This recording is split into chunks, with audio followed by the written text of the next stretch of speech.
পরিবেশটা আমরা সুন্দর করতে চাই। আমি আবার সালাম দিচ্ছি, মেহেরবানি করে সালামের জবাবটা সবাই একসাথে আওয়াজ করে দিলে খুশি হব। আসসালামু আলাইকুম ওয়া রাহমাতুল্লাহ। আলহামদুলিল্লাহ নাহমাদুহু ওয়া নাস্তাঈনুহু ওয়া নাস্তাগফিরুহু ওয়া নাউযু বিল্লাহি মিন শুরুরি আনফুসিনা ওয়া মিন সাইয়্যাতি আ'মালিনা। من يهده الله فلا مضل له ومن يضلله فلا هادي له وأشهد أن لا إله إلا الله وحده لا شريك له وأشهد أن سيدنا وحبيبنا ومولانا محمدا عبده ورسوله صلى الله عليه وسلم الذي أرسله بالحق بشيرا ونذيرا وداعيا إلى الله بإذنه وسراجا منيرا.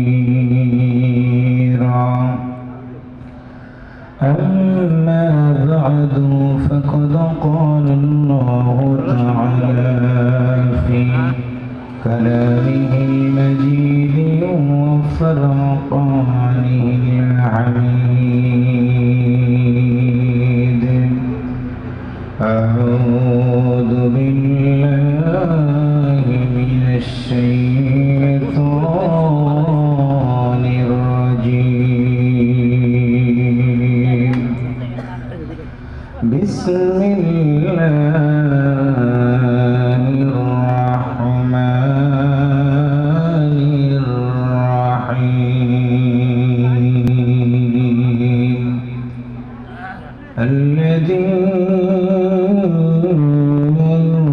يقيمون الصلاة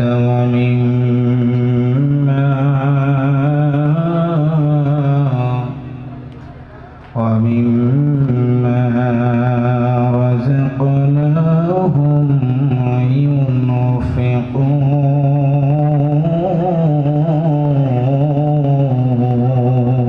ينفقون. وقال رسول الله صلى الله عليه وسلم لا يؤمن أحدكم حتى أكون أحب إليه من والده وولده والناس أجمعين. وقال رسول الله صلى الله عليه وسلم بلغوا عني ولو آية. মসজিদের ওই মুয়াজ্জিন বন্ধু তোমায় প্রতিদিন ডাকে পাঁচবার,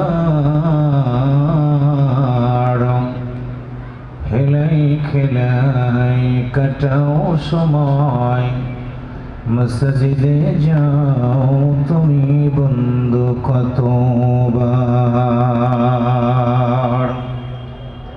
যতই করো বাহাদুরি বন্ধু তুমি একদিন যাবে মরে।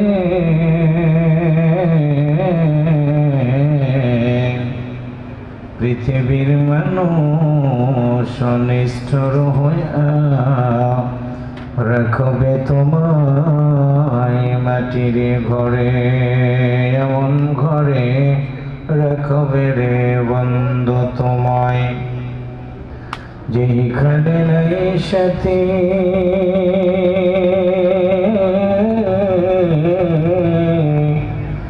একা একা থাকবা পরে, যেখানে নাই কোনো তওবাতি শান্তি যদি পেতে চাও গো বন্ধু তুমি ওই না জগতে দিন থাকিতে তওবা করে এসো আল্লাহর কোরআনের মাহফিলে আওয়াজ করে একটু কালেমা পড়েন লা ইলাহা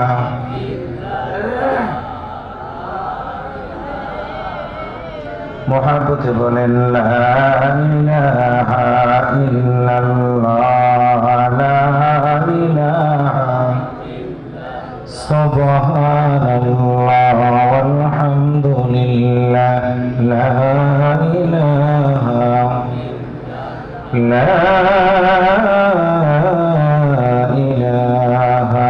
ইল্লাল্লাহ মুহাম্মাদুর রাসূলুল্লাহ সাল্লাল্লাহু আলাইহি ওয়াসাল্লাম।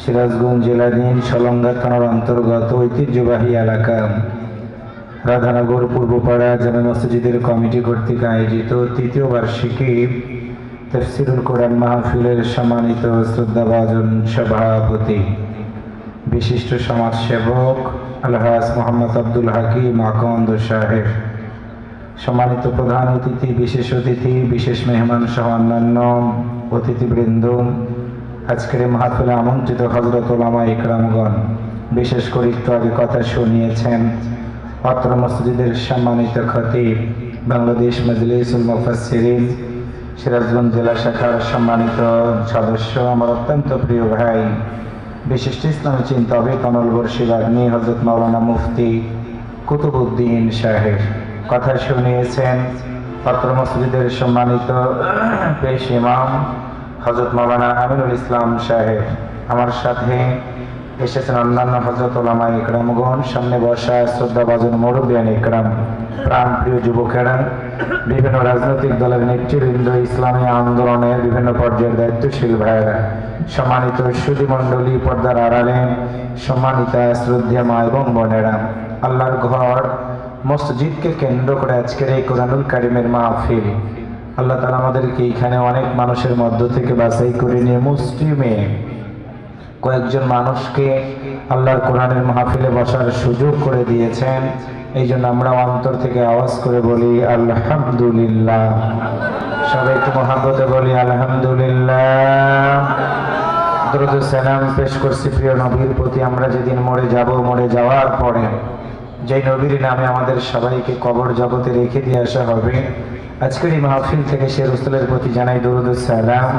সবাই অন্তর থেকে বলি সাল্লাল্লাহু আলাইহি ওয়াসাল্লাম। প্রিয় দিনী ভাইরা, কেমন আছেন আপনারা?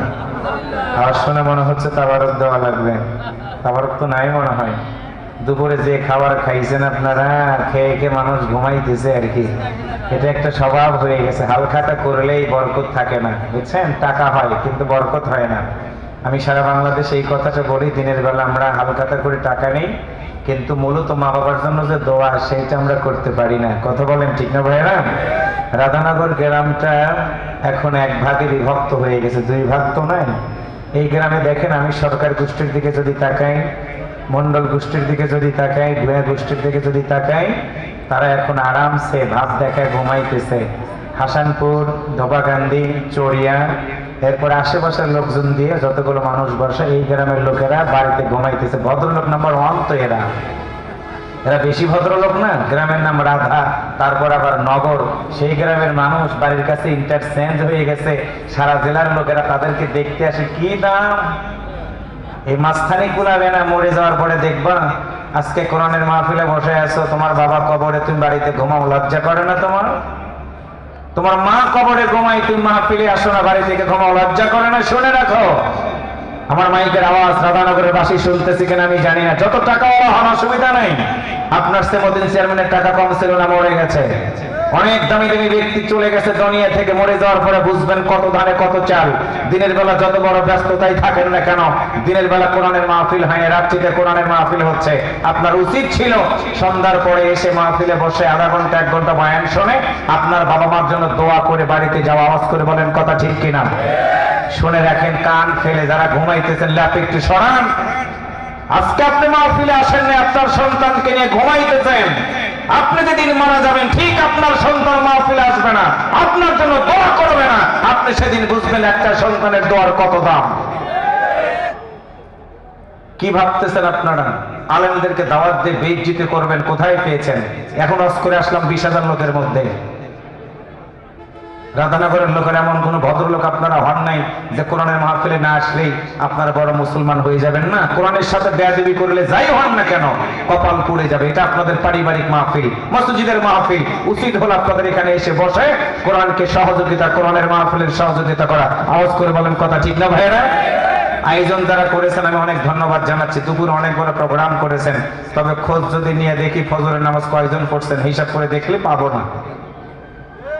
মসজিদ পাকা হচ্ছে, মসজিদ টাইলস হচ্ছে, মুসল্লিদের ঈমান দুর্বল হয়ে যাচ্ছে। আওয়াজ করে বলেন কথা ঠিক কিনা?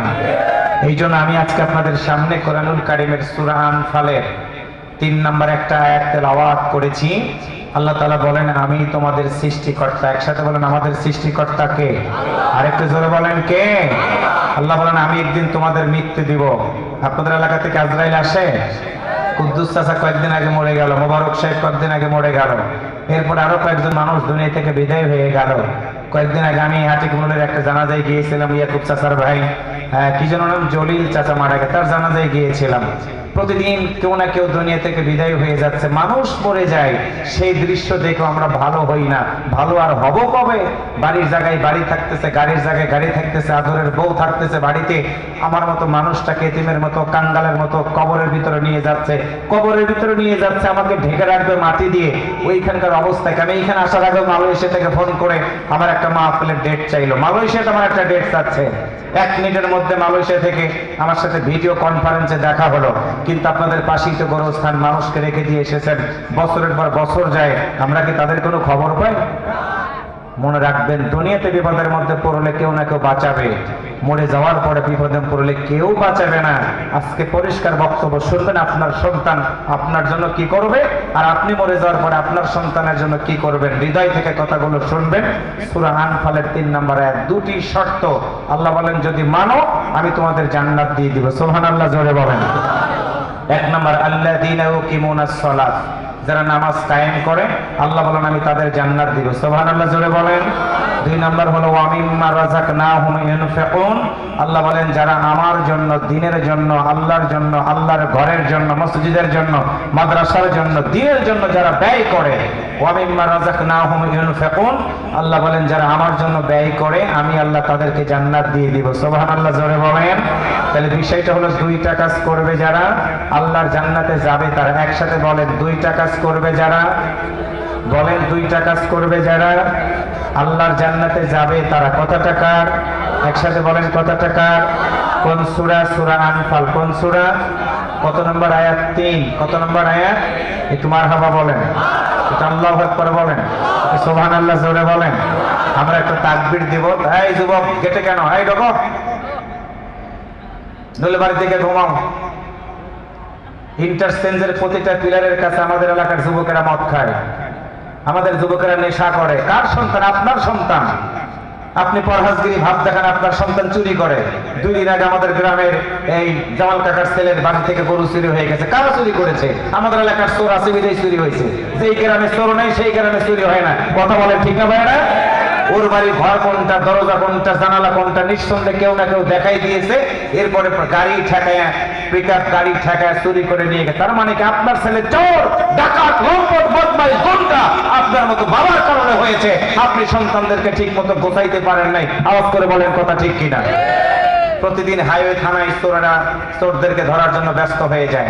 আমি আসতে দেখলাম হাইওয়ে পুলিশের গাড়ি আছে, এত গাড়ি, এত পুলিশ, এরপরও চুরি থামাইতে পারে নাই, ছিনতাইকারী থামাইতে পারে নাই। কয়েকদিন আগে সাহেবগঞ্জ ট্রাক সামনে দিয়ে বাস ঠেকায়, সাত হোটেলে নাকি একটা বাস ঠেকায় ডাকাতি করার জন্য চেষ্টা করছে। টাঙ্গাইলের লোক, এলাকার লোক না থাকলে অন্য লোকেরা এসে চুরি করার সাহস পাবে? এই চুরি বন্ধ হবে তখন, এই ডাকাতি বন্ধ হবে তখন, যুব সমাজ ফিরে আসবে আল্লাহর কোরআনের দিকে তখন। আপনি বাবা হিসাবে সন্তানকে নিয়ে যখন এই কোরআনের পক্ষে থাকার চেষ্টা করবেন। মারহাবা জোরে বলেন। সন্ত্রাস, জঙ্গিবাদ, মাদক, ইফটিজিং, দুর্নীতি রাহাজানি মুক্ত সমাজ হবে গঠন, তখন আল্লাহর এই জমিনে কোরআনের বিধানটা কায়েম হয়ে যাবে যখন। আওয়াজ করে বলুন তো, আমাদের যুব সমাজ মদ থেকে ফিরে আসুক, আমাদের যুব সমাজ গাঁজা থেকে ফিরে আসুক, আমাদের যুব সমাজ হিরোইন থেকে ফিরে আসুক, আমাদের যুব সমাজ চুরি থেকে ফিরে আসুক, আমাদের যুব সমাজ ডাকাতি থেকে ফিরে আসুক। এমন যদি একটি সমাজ গঠন করতে চাই, একটা গ্রন্থ দিয়েই সম্ভব। একসাথে বলেন তো তার নাম, জবাই খুলে বলেন তার নাম। সেই কোরআনের কথা আমি শোনাবো যুবকদেরকে পায়ে ধরে, বলে যুবক ইন্টারচেঞ্জ হয়ে যাচ্ছে, এখন রাত্রিতে আমরা এখান দিয়ে যেতে ভয় পাই, কখন কি হয়ে যায় না হয়ে যায়, চুরি হয়, ডাকাতি হয়, রাহাজানি হয়, শুধুমাত্র আমাদের যুব সমাজের কারণে।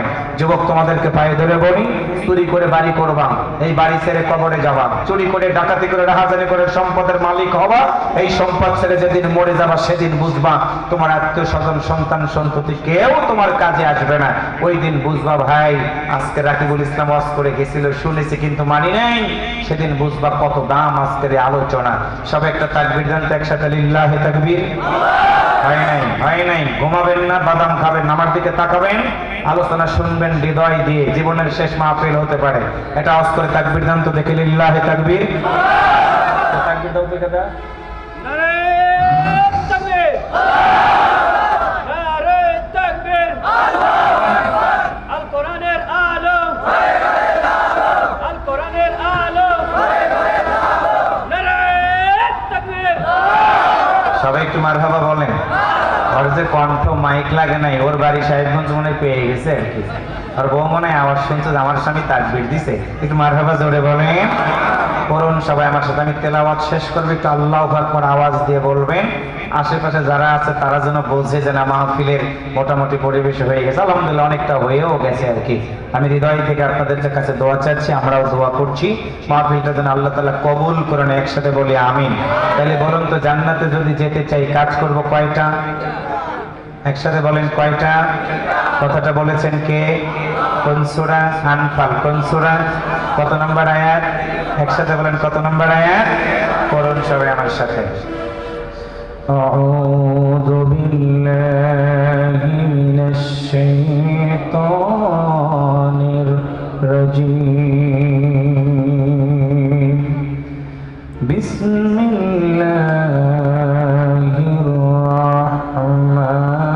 রাহমানির রাহিম। الذين يقيمون الصلاة ومما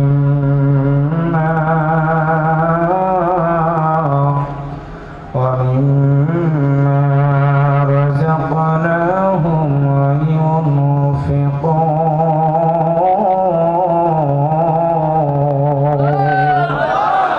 আরেকটু আওয়াজ করে বলুন আল্লাহু আকবার। সম্মানিত রাধানগরবাসী, বিশ্বনবী সাল্লাল্লাহু আলাইহি ওয়াসাল্লামের জীবনে যতগুলো সূরা নাযিল হয়েছে, মক্কি জিন্দেগিতে কিছু সূরা, মাদানী জিন্দেগিতে কিছু সূরা আল্লাহর নবীর উপরে আল্লাহ তাআলা নাযিল করে দিয়েছেন। কারণ হলো বিশ্বনবী যখন পৃথিবীতে আগমন করেছিলেন, ওই সময়টাকে বলা হতো আইয়ামে জাহিলিয়াতের যুগ, অন্ধকারের যুগ, খুন খারাপের যুগ। মানুষগুলো অন্যায় করতো, রাহাজানি করতো, ডাকাতি করতো। এমন একটা সময় যখন হয়ে গেল, বিশেষ করে কন্যা সন্তানের জন্মগ্রহণ করার পর আরবের মানুষগুলো মায়ের কাছ থেকে কন্যা সন্তানগুলোকে জীবন্ত গলা টিপে হত্যা করে ফেলে দিত। আপনারা আওয়াজ করে বলুন তো, ছেলে এবং মেয়ে দেয়ার মালিক কে? আল্লাহ কাউকে ছেলে দেয়, কাউকে মেয়ে দেয়। আবার আল্লাহ কাউকে ছেলেও দেয় না, মেয়েও দেয় না, অর্থ সম্পদ দিয়ে ভরপুর করে দেয়। আল্লাহ বলেন, বান্দারে শুনে রাখো, তোমার মতো বান্দাটাকে আমি আল্লাহ পৃথিবীতে পাঠিয়ে দিয়ে দিলাম। বিশ্বনবী সাল্লাল্লাহু আলাইহি ওয়াসাল্লামকে ১৫০০ বছর আগে ৫৭০ খ্রিস্টাব্দে আমার আল্লাহ তাআলা বিশ্বনবীকে পাঠিয়ে দিয়ে দিলেন। সন্তান হারা মা নবীর কাছে গিয়ে চোখের পানি ছেড়ে দিয়ে বলল, হুজুর, এই মানুষগুলো তো আমাদের সামনে থেকে কন্যা সন্তানগুলো কেড়ে নিয়ে জীবন্ত গলা টিপে হত্যা করে ফেলে দেওয়া শুরু করে দিয়েছে। আল্লাহর বান্দারা তখনও বিশ্বনবীর উপরে আল্লাহ কোরআন নাযিল করে দেয় না। হয়ে গেছে 40 বছর। আল্লাহর নবী হিরা পর্বতের গুহায় গিয়ে যেন মগ্ন অবস্থায় থাকলেন। মালিকের দরবারে ডাক দিয়ে বললেন, মালিক বলো, কন্যা সন্তান জন্মগ্রহণ করার পর এইভাবে যদি দুনিয়া থেকে বিদায় করে দেয়, বলো তো তোমার বান্দারা কেমন করে তোমার মতো আল্লাহকে ডাক দিবে? মানুষ তো পৃথিবীতে আসতে পারবে না। আল্লাহর নবীর দোয়া কবুল হয়ে গেল। 40 বছর বয়সের সময় নবীর উপরে আমার আল্লাহ তাআলা কোরআনুল কারীম নাজিল করে দিয়ে দিলেন। আওয়াজ করে বলুন একটু মারহাবা, আর একটু জোরে বলেন। আল্লাহ নবী কোরআন পেয়ে গেল, একটা উঁচু জায়গাতে উঠে দাঁড়ায় গেলেন। ডাক দিয়ে বললেন, আরবের লোকেরা বলো তোমরা আমাকে কি হিসেবে জানো? আরবের লোকেরা আবু জাহেল, উতবা, সাইবা সহ এক বাক্যে সাক্ষ্য দিয়ে বলল, আব্দুল্লাহর বেটা তুমি তো আল আমিন, মারহাবা বলেন। আব্দুল্লাহর বেটা তুমি তো সাদিক, জীবনে কোনোদিন মিথ্যা কথা বলো না। বলো তুমি কি বলতে চাও? আল্লাহর নবী উঁচু জায়গাতে উঠে বললেন, শুনে রাখো, আমার উপরে আল্লাহ একটা গ্রন্থ নাজিল করে দিয়েছে, তার নাম হলো আল কোরআন। ওই কোরআন যারা মানবে, কোরআন যারা শুনবে, কোরআন দিয়ে যারা জীবন চালাবে, দুনিয়ার জীবন শেষ হয়ে যাওয়ার পর আল্লাহ তাআলা তাদেরকে জান্নাতের মেহমান বানায় দিয়ে দিবে। আরবের লোকেরা বলল, বলো তোমার কোরআনটা কেমন? আল্লাহ রাসূল বললেন, হুদাল লিন-নাস, কোরআনটা হলো মানুষের জন্য হেদায়েত। একটু মারহাবা বলা দরকার, আর একটু জোরে বলেন। লোকেরা বলল, আব্দুল্লাহর কথা বলো, তোমার কোরআন মানলে কি লাভ, তুমি কি বলবা না? আল্লাহ রাসূল বললেন, হুদাল লিল-মুত্তাকিন। আল্লাহু আকবার বলেন। এই কোরআনটা যারা মানবে তারা মুত্তাকি হয়ে যাবে। আল্লাহর বান্দারা তাওরাত কিতাবের জ্ঞান রাখতো। আবু জাহেল সন্ধি করে চুক্তিপত্র করে যুবকদেরকে ডেকে বলল, আব্দুল্লাহর বেটা 40 বছর পর্যন্ত লাত মানাত উজ্জার পূজা করেছে, আমাদের বাধা দেয় নাই, কিন্তু আজকে কি হয়ে গেল? মানব রসে তো আইন মানতে চায় না, আল্লাহর জমিনে আল্লাহর কোরআনের দিকে আমাদেরকে ডাক দিতেছে। আমি বলে দিলাম, আল্লাহর নবী মনে হয় মাথা ঠিক নেই, পাগল হয়ে গেছে। রাধানগরের বাইরে কোরআনের দাওয়াত দেওয়ার কারণে আল্লাহর নবীকে পাগল বলে গালি দেওয়া হলো। জবান খুলে বলুন তো, আল্লাহর নবী কি কখনো পাগল ছিলেন? আর একটু জোরে বলেন। এখন চুপ থাকলে গুনাহ হয়ে যাবে। আল্লাহর নবী পাগল ছিলেন না, পাগল বলল তখন আল্লাহর নবী এই কোরআনের দিয়ে মানুষগুলোকে দাওয়াত দিয়েছেন। যখন কোরআন পাওয়ার আগ পর্যন্ত নবীর বিরুদ্ধে কেউ যায় নাই। আজকের সভাপতি আব্দুল হাকিম ভাই যদি সুদের বিরুদ্ধে বক্তব্য দেয়, সুদখোর যারা তারা বলবে, হ্যাঁ আব্দুল হাকিমকে অনেক ভালোবাসি, কিন্তু সুদের বিরুদ্ধে বক্তব্য দিলে কেন তার বিরুদ্ধে শত্রুতা তৈরি হবে? কথা বলেন ঠিক কিনা?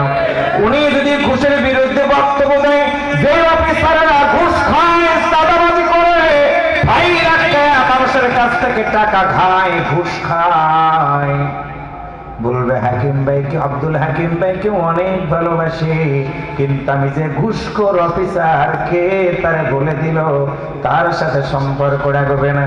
আবার যারা চাঁদাবাজি করে, দোকান হলো আপনার মাস শেষে গেলে এতিমের মতো, ফকিরের মতো, ভিক্ষুকের মতো গিয়ে 50, 100, 500 টাকা চাঁদা চাই, ওই চাঁদা চাওয়া মার্কা ফকির গুলোও দেখবেন আব্দুল হাকিম ভাইয়ের সাথে রাগারাগি করবেন, কারণ তিনি চাঁদাবাজের বিরুদ্ধে কথা বলেছেন। একটু কথা বলেন ঠিক না ভাইয়েরা? আর মানে হলো হক কথা। 100% তিতা চাঁদাবাজের বিরুদ্ধে বক্তব্য রাখলে চাঁদাবাজরা খেপে যাবে, সুদের বিরুদ্ধে বক্তব্য রাখলে সুদখোররা খেপে যাবে, ঘুষের বিরুদ্ধে বক্তব্য রাখলে ঘুষখোররা খেপে যাবে। তেমনি আল্লাহর জমিনে আল্লাহর দ্বীনের পক্ষে বক্তব্য রাখবো যখন, আল্লাহর দ্বীন বিরোধী লোকেরাও ঠিক আমার বিরুদ্ধে শত্রুতা করবে। কারণ হলো আল্লাহর নবী আকাশের নিচে জমিনের উপরে নবীর চেয়ে দামি কোনো ব্যক্তি ছিল না। ওই নবীকে যদি পাগল বলতে পারে কোরআনের দাওয়াত দেওয়ার জন্য, 100% আমাকে আপনাকেও পাগল বলবে। ওই আবু জাহেলের দলের লোকেরা আল্লাহর দিকে মানুষগুলোকে ডাক দেওয়ার কারণে। কথা বলেন ঠিক কিনা? আল্লাহর নবীকে বলা হলো, বলো তোমাকে আল্লাহ কেন পাঠিয়েছে, তুমি কি বলবা না? আল্লাহর নবীকে আল্লাহ আয়াত নাযিল করে জানাই দিলেন, হুয়াল্লাযী আরসালা রাসূলাহু বিল হুদা ওয়া দীনিল হাক্কি লিইয়ুযহিরাহু على الدين كله ولو كره المشركون ولو كره الكافرون আরেকটু জোরে বলা লাগবে রাত এখন 9টা মনে করে বয়ান করতে হবে রাত 9টা মনে করে বয়ান শুনতে হবে মারহাবা বলেন আল্লাহ বলেন বন্ধুরা শুনে রাখো আমি আল্লাহ তোমার দ্বীনি হক সহকারে পৃথিবীতে পাঠালাম মনে রাখবা তুমি দাওয়াত দেওয়ার কারণে মুশরিকরা অসন্তুষ্ট হয়ে যাবে তুমি দাওয়াত দেওয়ার কারণে কাফেররা অসন্তুষ্ট হয়ে যাবে অসন্তুষ্ট কে হলো এইটা তোমার জানার দরকার নাই তোমার একটাই দায়িত্ব হলো বাল্লি পৌঁছে দিয়ে দিবা আমি আল্লাহর দায়িত্বটা জাতির সামনে উপস্থাপন করবা আল্লাহর নবী বিশ্ব নবী মানুষদেরকে সুন্দর করে জানাই দিলেন ওমান আহসানু কাওলাম মিম্মান দাআ ইলা আল্লাহি ওয়া আমিলা সালিহান ওয়া ক্বালা ইন্নানি মিনাল মুসলিমিন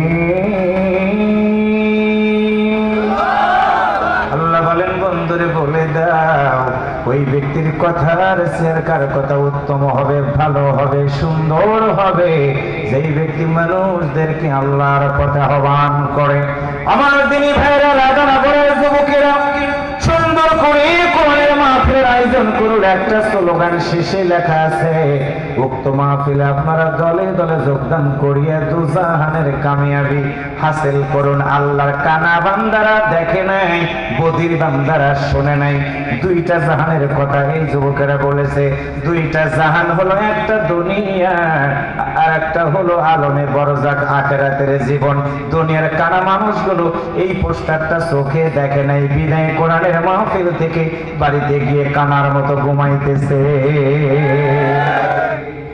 দুই নম্বর হলো বদির লোকেরা শোনে নাই যাকে বলা হয় ঠসা আল্লাহর বান্দারা ঘুমন্ত মানুষকে জাগ্রত করা যায় কিন্তু যারা জেগে জেগে ঘুমায় ওই সকল খাটাসদেরকে জাগ্রত করা যায় না আল্লাহর বান্দারা বুঝবেন ভালো করে দুজাহান বলতে বলা হয়েছে আমরা একটা দোয়া বলি ইমাম সাহেব দোয়া বলে মসজিদের ভিতরে কি দোয়া বলে সভাপতিও বোঝে না মুসল্লিরাও বোঝে না যার কারণে দোয়ার তাসির হয় না ইমাম সাহেব প্রতিদিন দোয়া করে রব্বানা আতিনা ফিদ দুনিয়া হাসানাতাও ওয়া ফিল আখিরাতি হাসানাতাও ওয়া কিনা আযাবান্নার ইমাম আল্লাহর কাছে বলতেছে আল্লাহ দুনিয়া এবং আখিরাতে তুমি আমাকে কল্যাণ দান করো জাহান্নামের আগুন থেকে আমাকে হেফাজত করো ইমামও বোঝে না মুসল্লিরাও বোঝে না তার কারণে আল্লাহর জমিন থেকে অশান্তি দূর হয় না আওয়াজ করে বলেন কথা ঠিক কিনা আল্লাহ বলেন বন্ধুরে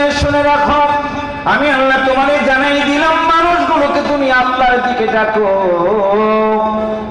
এই মসজিদের মুয়াজ্জিন আমাদের আমিনুল ইসলাম সুন্দর করে প্রতিদিন ডাক দিয়ে বলে আল্লাহু আকবার আল্লাহু আকবার আল্লাহু আকবার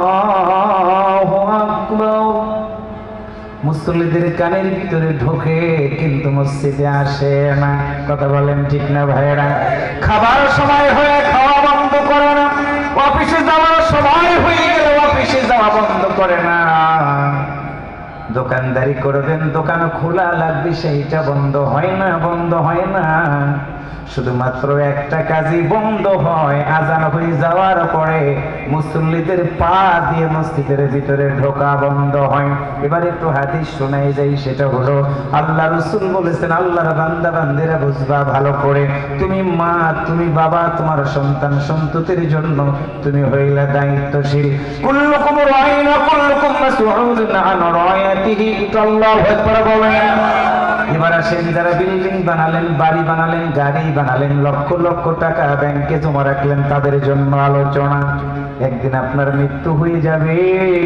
আল্লাহ যেদিন বলবেন কুল্লু নাফসিন যায়িকাতুল মাউত সুম্মা ইলাইনা তুরজাউন আল্লাহু আকবার বলা লাগবে আরেকটু জোরে বলেন আরেকটু জোরে আল্লাহ বলবেন বলেন বান্দারা আকাশে একটা গাছ রেখে দেওয়া হয়েছে, সকল মানুষের নাম লিখে লিখে গাছটার পাতার সাথে নাম লেখা হয়েছে।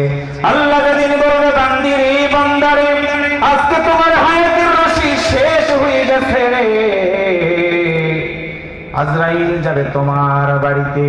আহা, আজরাইল যখন আসবে আমার বাড়িতে, জান্নাতি মানুষ যদি আমি হই, আজরাইলকে দেখে আমার এই কপালটা শুধু ঘামতে থাকবে, কপালটা ঘামতে থাকবে, চোখ বড় বড় হবে না।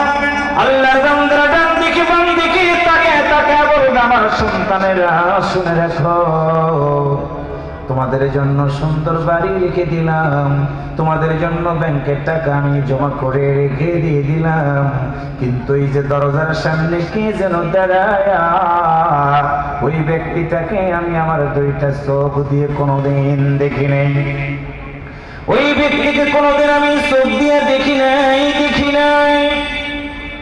আল্লাহর ফেরেশতা আজরাইল ডাইকা বলবে আল্লাহর বান্দা শুনে রাখো, হায়াতের রশিটা তোমার শেষ হয়ে গেছে, আমি মালাকুল মাউত তোমার কাছে এসেছি, বিদায় নিয়ে নাও।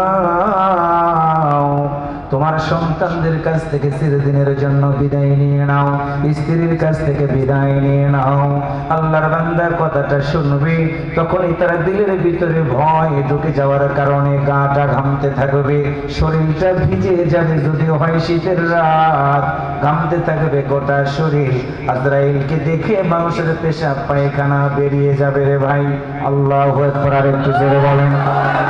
আজরাইলকে কোনোদিন দেখি নাই, দেখি নাই। ওই ব্যক্তি এসে যখন তোমার কাছে দাঁড়াবে, পায়ের কাছে বসবে, পায়ের আর পাওয়ার চলতে থাকবে না, হাঁটু পর্যন্ত আসবে, হাঁটু আর চলবে না, বুকের ভিতর থেকে চিপে চিপে রুহুটা বের করে নিয়ে মুখের কাছে যখন নিয়ে আসবে, আত্মস্বজন ডান পাশে বাম পাশে বসে শুধু তোমার দিকে তাকায় থাকবে। হঠাৎ করে একটা ঢেক দিবে, ঢেক দিবে, ঢেক দিবে রে ভাই, তাকায় দেখবা ওই ব্যক্তির বজর বজর থেকে রুহটা বের হয়ে গেছে। সন্তান আব্বা বলে ডাক দিবে, দরদের স্ত্রীর স্বামী বলে চিৎকার করে করে কেঁদে কেঁদে বুকটা ভাসাবে, বুকের উপরে শুয়ে পড়বে, চিৎকার করে ডাক দিয়ে বলবে স্বামী আমার এতদিন তোমার সাথে আমার দাম্পত্য জীবন চালাইছে, আজকে একা একা কেমন করে তুমি আমাকে রেখে দিয়া চলে গেলাম। আল্লাহর বান্দারা তোমার সন্তানগুলো কাঁদতে থাকবে, আব্বা আব্বা বলবে, বিনয় করে করে কাঁদবে রে, তোমার কান্নার আওয়াজ পৃথিবীর কোনো মানুষ শুনবে না। দাদানগরের ভাইয়েরা ভালো করে শুনে নেন, আজরাইল রূহটা কবজ করার পর তোমার মতো মানুষটাকে যেদিন ঘর থেকে বের করে খাটের উপর থেকে নামায়া ঠান্ডা মাটির উপরে টান টান করে শোয়ায় দেওয়া হবে, মৃত ব্যক্তি প্রথম চিৎকার করে বলবা আমার বিবি তুমি কোথায়? তুমি কি বলবা না বলবা না, একটা রাত তো মাথার নিচে বালিশ ছাড়া আমি ঘুমাই নাই। বিবি রে কি হয়ে গেল? আমার বডি আছে আলো নেই, চৌকাতে দেখতে পারি না। ও বিবি, আমার মাথার নিচ থেকে বালিশটা কেমনে তুমি সরাইয়া দিলা? কোনো কথা আমরা শুনবো না। সন্তানগুলো আসবে, বাবার কাছে বসে যাবে, আব্বা আব্বা বলে ডাক দিবে। পরনে যদি দামি কাপড় থাকে রে ভাই, দামি কাপড়গুলো একটা একটা করে খোলার জন্য চেষ্টা করবে। সন্তানকে দেখে বাবা দুইটা হাত পরানোর চেষ্টা করে, বলবা পুরে না না, এত নিষ্ঠুর হয়ে যেও না, আমার বডি আছে চলতে পারে না, এত সুন্দর বাড়ি আছে আমার বাড়ির ভিতরে তোমরা কেন আমাকে রাখলা না? ঘর থেকে বের করে দিলা, খাটে রাখলা না, মাটির উপর আমাকে শোয়া দিয়ে দিলা। আব্বুরে আমার গায়ে দামি কাপড় কেমনে খুললা তোমরা? আল্লাহর বান্দারা বুঝবা, তোমার সন্তানের জন্য দামি চাদর কিনে দিলা, দামি কম্বল কিনে দিলা। ওই ব্যক্তি তুমি মারা যাওয়ার পরে তোমার সন্তান দামি চাদর দিয়ে তোমার মতো বডিটা ঢাকবে না, ঢাকবে না, ঢাকবে না। তোমার স্ত্রীর দামি চাদর দিয়ে ঢাকবে না। তোমার বাড়িতে যত পুরাতন চাদর আছে ওই চাদর দিয়ে তোমাকে ঢেকে রাখবে। রাতে যদি মারা যাও সারাটা রাত উঠানের ভিতরে তোমার মতো মানুষটাকে রাখবে, কেউ তোমার খাটের পাশে বসবে না। তোমার বিবির সাথে দাম্পত্য জীবন চললো 20 বছর 30 বছর, তোমার বিবিও তোমার পাশে বসবে না। যেই সন্তানের জন্য আমরা পাগল, ওই সন্তানগুলো তোমার লাশের পাশে বসবে না। হঠাৎ যদি বৃষ্টি নেমে যায়, শুনে রাখবা, তোমার মতো মানুষটাকে বৃষ্টির ভিতরে রেখে তোমারই সন্তানেরা ঘরের ভিতরে গিয়ে দরজা বন্ধ করে থাকবে। আল্লাহর বান্দারা, কোন সন্তানের জন্য এত বাড়ি বানাইলা, এত বাড়ি বানাইলা, কোন সন্তানের জন্য জমিনে দৃষ্টি করে দিলা? মরে যাওয়ার পরে তোমার মতো মানুষের লাশটা বাহিরে বৃষ্টিতে ভেজে তোমার সন্তানেরা ঘরের ভিতরে দরজা বন্ধ করে রাখে। শুধু এতটুকু না, শীতের রাত তোমার সন্তানেরা দামি চাদর গায়ে দিয়ে রাত্রিতে ঘুমায়, দামি জ্যাকেট গায়ে দিয়ে থাকে। তোমার মতো মানুষটা এই মসজিদের বারান্দার খাটের উপরে তোমাকে শোয়ায় দিয়ে রাখে, যে খাটের উপরে একটাও তশকও দেয় না, জাজিমও দেয় না। এখান থেকে কি বিবেকটা খুলে আসে না? তোমার কানের তালাটা কি খুলে না? কোন সন্তানের জন্য আমি এতটুকু বাড়ি বানাইলাম, বুঝবেন ভালো করে। 3 নাম্বার হলো ইমাম আসবে জানাজা নামাজ পড়ানোর জন্য। কেমন সন্তান তুমি বানাইলা? ডাক্তার বানাইলা, ইঞ্জিনিয়ার বানাইলা, নেতা বানাইলা, কিন্তু তোমার সন্তান তোমার খাটটাও ধরতে পারলো না। ইমাম যদি আমিনুল যদি বলে আজকে যারা ফজর পড়েন নাই, তারা এই জানাজা নামাজে এই মৃত ব্যক্তির খাট ধরতে পারবেন না। আপনার এমন সন্তান ফজর পড়ে না, জোহর পড়ে না, আসর পড়ে না, মাগরিব পড়ে না, ইশাও পড়ে না, তার মানে হলো আপন বাবার আপন সন্তানও মরে যাওয়ার পরে খাট ধরার মতো আপনি যোগ্যতা বানাইতে পারেন নাই। কি জন্ম দিলেন, কি মানুষ বানাইলেন? আপনি মরে যাওয়ার পরে শেষ বিদায়টাও আপনার মতো সন্তানগুলো দিতে পারলো না। ভাড়াটিয়া লোক এসে, নামাজি লোক এসে আপনার মতো মানুষটার 2টা কাঁধের উপরে খাট নিয়ে নিল। আল্লাহর বান্দারা 3 নাম্বার হলো ইমাম জানাজা নামাজ পড়া দেওয়ার পর আপনার সন্তান জানাজা পড়াইতে পারলো না, দোয়া করতে পারলো না। এমন কি আপনার মতো সন্তান আপনার মতো পিতাকে কবরের ভিতরে রাখবে, আপনার সন্তানও নামতে পারলো না। ভাড়া করার লোক কবরের ভিতরে নামলো। মিনহা খলাকনাকুম ওয়া ফিহা নুঈদুকুম ওয়া মিনহা নুখরিজুকুম তারাতান উখরা বলে 3 মুষ্টি কবরে মাটি দিল। হাত দিয়ে দেখেন বুকে, বুকে হাত দিয়ে দেখেন তো আপনার সন্তান এই দোয়াটা ঠিক মতো জানে কিনা। আপনার সন্তান স্কুলে না গেলে আপনি মারেন, কলেজে না গেলে আপনি মারেন, চাকরিতে না গেলে মারেন আপনি, কিন্তু বাবা হয়ে কোনোদিন কি জিজ্ঞাসা করেছেন আব্বুরে 5 ওয়াক্ত নামাজ মসজিদে গিয়ে পড়া দরকার, তুমি ফজরের নামাজের নিয়তটা বলো, ফজরের নামাজের নিয়তটা বলো আব্বু, বলো 2 রাকাত নামাজ পড়তে কি কি সূরা লাগে আব্বু তুমি একটু বলো। এখন যদি আপনাদের হাত তুলতে বলি, আল্লাহর কসম করে বললাম অনেকেরই এই হাতটা উঠবে না, কারণ সন্তানকে কোনোদিন বলেন নাই আব্বু জোহরের নামাজ 4 রাকাতে কি কি দোয়া পড়তে হয় তুমি বলো, হাত তুলতে পারবেন না। তার মানে আমরা ব্যর্থ পিতা। 4 নাম্বার হলো আল্লাহর বান্দারা কবরের ভিতরে লাশ রেখে দিয়ে সবাই ছেড়ে যাবে। তোমার সন্তান যদি কোরআনওয়ালা হয়, তোমার সন্তান কবর ছেড়ে যেতে পারবে না। বুঝবেন ভালো করে, ভাড়াটিয়া কামলা দিয়ে ধান কাটানো যায়, রাজমিস্ত্রির বিল্ডিং বাড়ি বানানো যায়, কিন্তু বিল্ডিং বাড়ি বানাইলেন কামলার চিন্তা থাকবে 9টা থেকে 4টা পর্যন্ত দায়িত্ব পালন করলে 500 টাকা রোজ নিয়ে আমি বাড়িতে চলে যেতে পারবো। আর আপনি যদি গেরস্ত কামলার সাথে যান, দেখবেন সুন্দর করে কাজ কাম ভালো হবে, রোজ যদি বেশি ওঠে কামলা থাকবে না, কিন্তু আপনার জমিন আপনি যদি নিড়ানি দিতে যান, রোজ যতই হোক না কেন ধানের ক্ষেতের আগাছা পরিষ্কার করে আপনি কিন্তু ঠিকই বাড়িতে আসবেন। তার মানে হলো নিজের জমিনের নিজের দরদ অনেক বেশি, নিজের বাপের জন্য নিজের ছেলের যত দরদ অন্য ইমাম আলেম ভাড়াটিয়া লোকের কিন্তু তত থাকবে না। কথা বলেন ঠিক না ভাইয়েরা? সবাই চলে যাবে, আপনি কেমন সন্তান বানালেন? আল্লাহর বান্দা সবাই দোয়া করলো, রব্বানা আতিনা ফিদ দুনিয়া হাসানাতাও ওয়া ফিল আখিরাতি হাসানাতাও ওয়া কিনা আযাবান নার। আপনার সন্তান এই দোয়াটা করতে পারলো না, সবাই বলল রব্বিরহামহুমা কামা রাব্বায়ানি সগীরা। আপনার সন্তান এই দোয়াটা বলতে পারলো না, কেমন সন্তান বানাইলেন। আমি পায়ে ধরে বলি, ডাক্তার বানাবেন না, করব না। ইঞ্জিনিয়ার বানাবেন না, করব না। পুলিশ বানাবেন না, করব না। র‍্যাব বানাবেন না, করব না। যেখানে খুশি পড়ান আপনি, যেখানে খুশি যত বড় চাকরি দেন, আমি না করব না। তবে পায়ে ধরে শুধু এতটুকু বলে গেলাম, সন্তানদেরকে সিনার ভিতরে আল্লাহর কোরআনটা যদি দিয়ে দিতে পারেন, ওই সন্তান কোনোদিন আপনাকে ফাঁকিয়ে দিবে না, ফাঁকিয়ে দিবে না। আল্লাহর বান্দারা সবাই চলে যাওয়ার পরে আপনার সন্তান যখন আল্লাহর দরবারে হাত তুলে বলবে, আল্লাহ, আমি আমার বাড়িতে সোনের ঘরে ঘুমাইতাম, বাবা দিয়েছিল টিনের ঘর, বাবা আমারে সুন্দর করে বড় বানাইলো, আমি উপার্জন করে বিল্ডিং বাড়ি বানাইলাম, টাকা ছিল না, টাকা হয়ে গেল, গাড়ি ছিল না, গাড়ি হয়ে গেল। আল্লাহ, কিন্তু আমার সংসারে এত সুখ, কিন্তু আমার এই বিল্ডিং বাড়ির ভিতরে আমি আমার আব্বাকে তো রাখতে পারলাম না।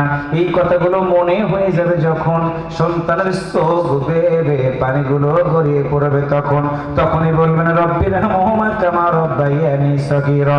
আল্লাহ ডাক দিয়ে বলবে, বান্দারে শুনে রাখো, আমি তোমার কাছে এতটুকু আশা করি নাই যেটা তুমি তোমার মায়ের জন্য, বাবার জন্য হাত তুলে দোয়া করেছো। আমি আল্লাহ বললাম, বান্দারে, তোমার চোখের পানি নাকের ডগায় আসার আগে আমি আল্লাহ তোমার মা বাবার কবরে আযাব মাফ করে দিয়ে দিলাম। আওয়াজ করে বলুন একটু সুবহানাল্লাহ।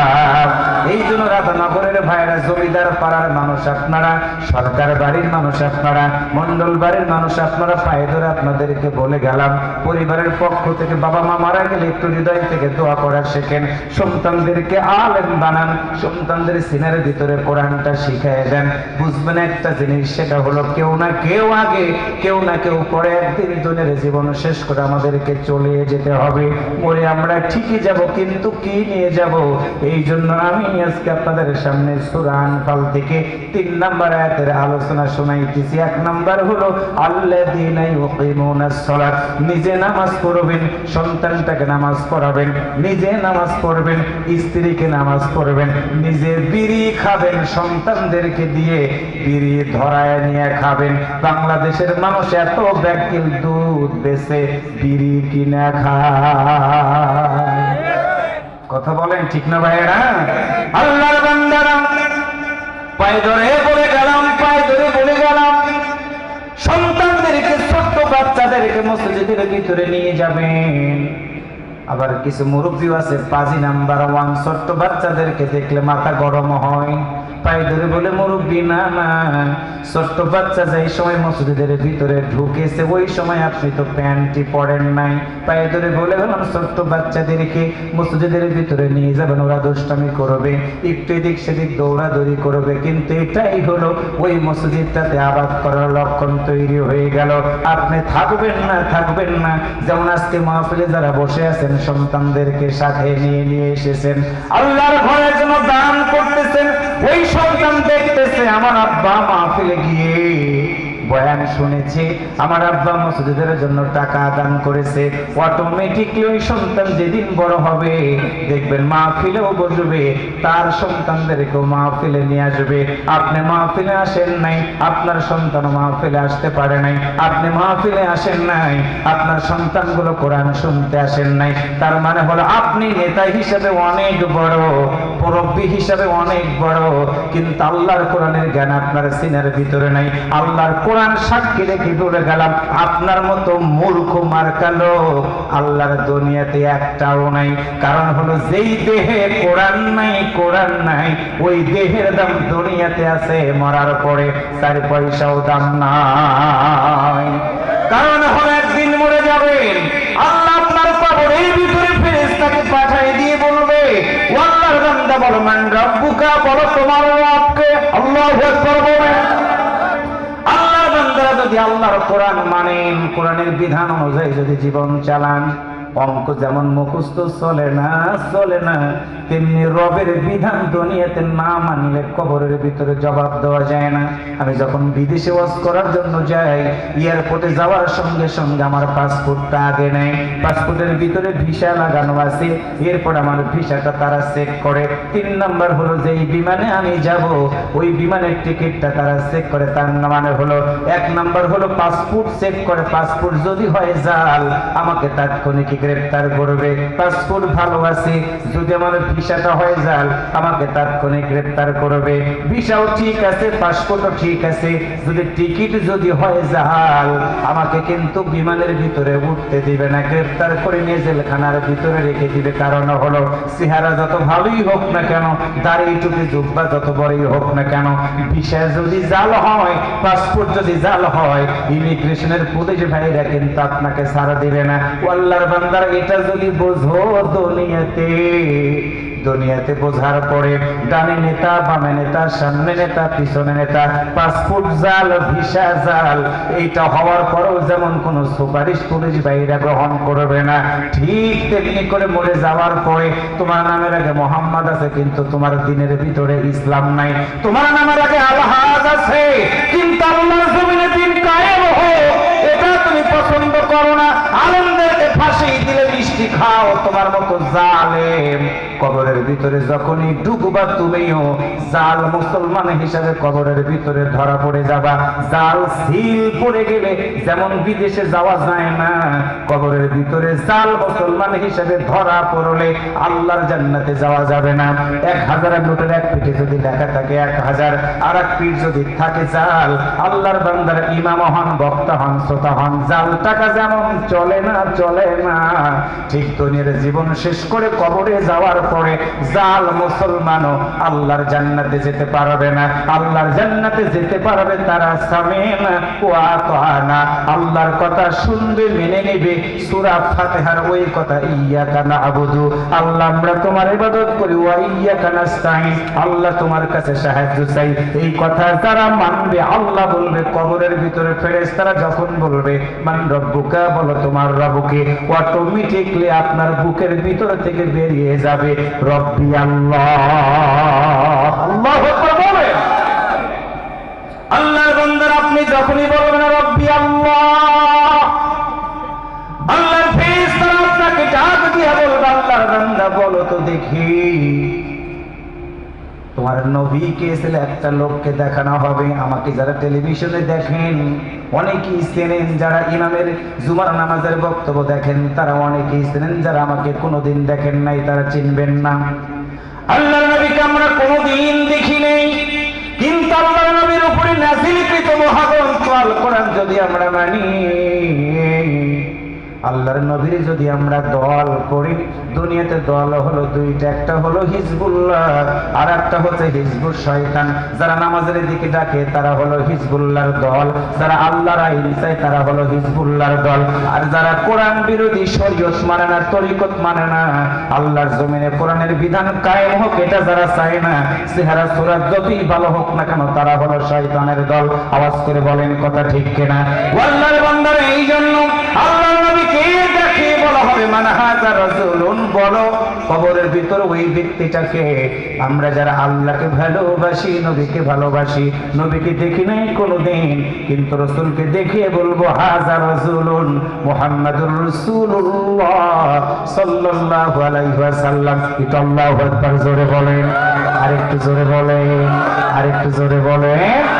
আমরা রসুলকে দেখি নাই, রসুলের দাড়ি রেখেছি আমরা সুন্নত পালন করতেছি, রসুলের টুপি পরে সুন্নত পালন করতেছি, খাবার পরে মিষ্টি খাই রসুলের সুন্নত পালন করতেছি। আল্লাহ রসুল বলেছেন আল্লাহর পক্ষ থেকে 2টা কাজ করা লাগবে, একটা হলো সৎ কাজের আদেশ দেওয়া, আর একটা হলো অসৎ কাজ থেকে মানুষগুলোকে বিরত রাখা। 2টা কাজ যদি আমরা করতে পারি রে ভাই, আল্লাহ রসুল সেদিন বলবে আল্লাহর ফেরেশতা কবরের ভিতরে এই ব্যক্তি এসেছে দুনিয়াতে কেউ নাই তার, আমি নবী বললাম এই ব্যক্তি হলো আমি নবীর দলের লোক। আল্লাহু আকবার জোরে বলে। আল্লাহ রাসূল বলবেন যখন এটা আমি নবীর দলের লোক, আল্লাহর ফেরেশতা একটা দৌড় দিয়ে আল্লাহর দরবারে গিয়ে বলবে আল্লাহ রাধানগর কবরস্থানের ভিতরে গিয়েছিলাম তোমার এই বান্দাকে প্রশ্ন করার জন্য। মজার বিষয় হলো আল্লাহ, তোমার এই বান্দার কবরের ভিতরে তার মা নাই, বাবা নাই, সন্তান সন্ততি কেউ নাই, দুনিয়ার কোনো নেতা নাই, কিন্তু আল্লাহ তোমার এই বান্দা প্রতিদিন কোরআন তেলাওয়াত করেছে, কোরআনটা তার কবরের ভিতরে সাথী হয়ে গেছে জবাব দেওয়ার জন্য। আল্লাহ তোমার এই বান্দা নামাজ আদায় করেছে, আকিমুস সালাত নামাজ আদায় করেছে প্রতিদিন 5 বার। আল্লাহ তোমার এই বান্দার কবরের ভিতরে নামাজ এসে গেছে জবাব দেওয়ার জন্য। আল্লাহর ফেরেশতা বলবে, আল্লাহ তোমার এই বান্দাটা তোমার নবীর দল করতে গিয়ে দুনিয়াতে অনেক কষ্ট ভোগ করেছে।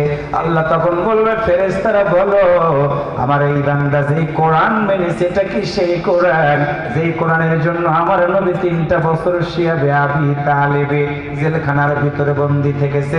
ফেরেশতারা বলবে, আল্লাহ তোমার বান্দারা এই কোরআন পড়েছে। একটু মারহাবা বলেন, আর একটু জোরে।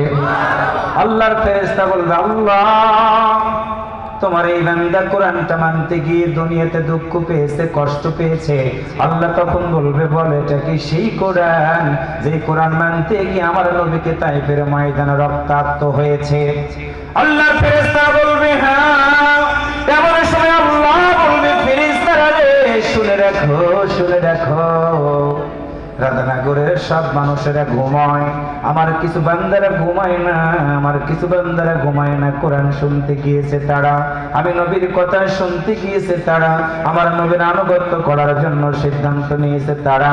আরামের ঘুমকে হারাম করে দিয়ে আমি আল্লাহর কোরআন শোনার জন্য যারা শুধু সিদ্ধান্ত নেয় কোরআন কেন্দ্রিক জীবন যাপন করবে এই সিদ্ধান্ত নিয়েছে, আমি আল্লাহ আজকে তার জন্য খুশির খবর দিয়ে দিলাম। তার কবরে মা নাই, বাবা নাই, নেতা কর্মী কেউ নাই, মাটির কবরের ভিতর আমার এই বান্দাটা একা একা আছে। আমি আল্লাহ বললাম, একা একা থাকবে না, থাকবে না। আমি আল্লাহ তার মাটির কবরটাকে জান্নাতের বাগান বানায় দিয়ে দিব। ইন্নাল্লাযীনা আমানু ওয়া আমিলুস সালিহাতি লাহুম জান্নাতুন তাজরি মিন তাহতিহাল আনহার যালিকাল ফাওজুল কাবীর। আল্লাহু আকবার। আওয়াজ কমে গেছে গো। সামনের ধারে একটু চুপ থাকেন, পিছনের যুবক গ্রুপ বলো তো দেখি একটু আল্লাহু আকবার। আরেকবার একটু বলো তো। এবারে সামনের বাইরে বলেন তো দেখি আল্লাহু আকবার। আরেকটা আওয়াজ করে বলেন। আনন্দ বলো তো, আওয়াজ কাদের বেশি? সামনে বেশি হয়েছে না, কিন্তু ওনারা তো প্রায় 1/2 কিলোমিটার দূরে আছে আর কি। কোরআনের মাহফিলে যারা বসে তারা কেউই ঠকে না, সবাই আমরা ফার্স্ট ক্লাস মানুষ, আমরা আল্লাহর ফার্স্ট ক্লাস জান্নাত, জান্নাতুল ফেরদাউসে যেতে চাই। সবাই একটু আওয়াজ করে বলেন আমিন। আল্লাহর বান্দারা লম্বা করব না, আমি আপনাদের কাছে কয়েক মিনিট কথা বলবে। আছেন সন্তান সন্ততির কত দাম, মরে যাওয়ার পরে আপনার মতো বাবার কারণে সন্তান যদি বেনামাজি হয় কত বড় শাস্তি পাবেন আপনি। এবার শুনে দেখেন, আপনার জন্য আলোচনা। আপনি মা, আপনার মতো মায়ের কারণে সন্তান যদি বেনামাজি হয় আপনার অবস্থাটা কি দাঁড়াবে? এবার আপনার জন্য আলোচনা, ভালো করে শুনবেন। মৃত্যু হয়ে যাওয়ার পরে আল্লাহ যেদিন বলবে, ইকরা কিতাবাকা কাফা বিনাফসিকা আল-ইয়াওমা আলাইকা হাসিবা, বান্দারে তোমার দুনিয়ার জীবন শেষ, আখিরাতের জীবন তোমার শুরু হয়ে গেল। এখন তুমি তোমার আমলনামাটা দেখাও, দেখি তো তোমার আমলনামার ভিতরে কি আছে, কি আছে। আমি আল্লাহ আজকে সেটা দেখব। বাংলাদেশে অনেক বিচার হয়ে গেছে রে ভাই, নিরপরাধ মানুষগুলোকে তারা দোষী বানায় জীবন প্রদীপ নিবে দিয়েছে, মিথ্যা মামলা দিয়ে, হামলা দিয়ে মানুষগুলোকে অনেক কষ্ট দিয়েছে। আমাদের সমাজে অনেক মুরব্বী আছে 200 টাকা ঘুষ খায়া বিচার আরেক দিকে নিয়ে যায়। একসাথে বলেন আছে না নাই? আল্লাহর বান্দারা নিজ বিচার পাওয়া দরকার, কিন্তু বিচারের আগের দিন তার সাথে দেখা করে পকেটের ভিতরে কিছু না দেওয়ার কারণে রায় হবে যেটা উল্টা হয়ে যায় আর একটা ঘটনা আছে না নাই?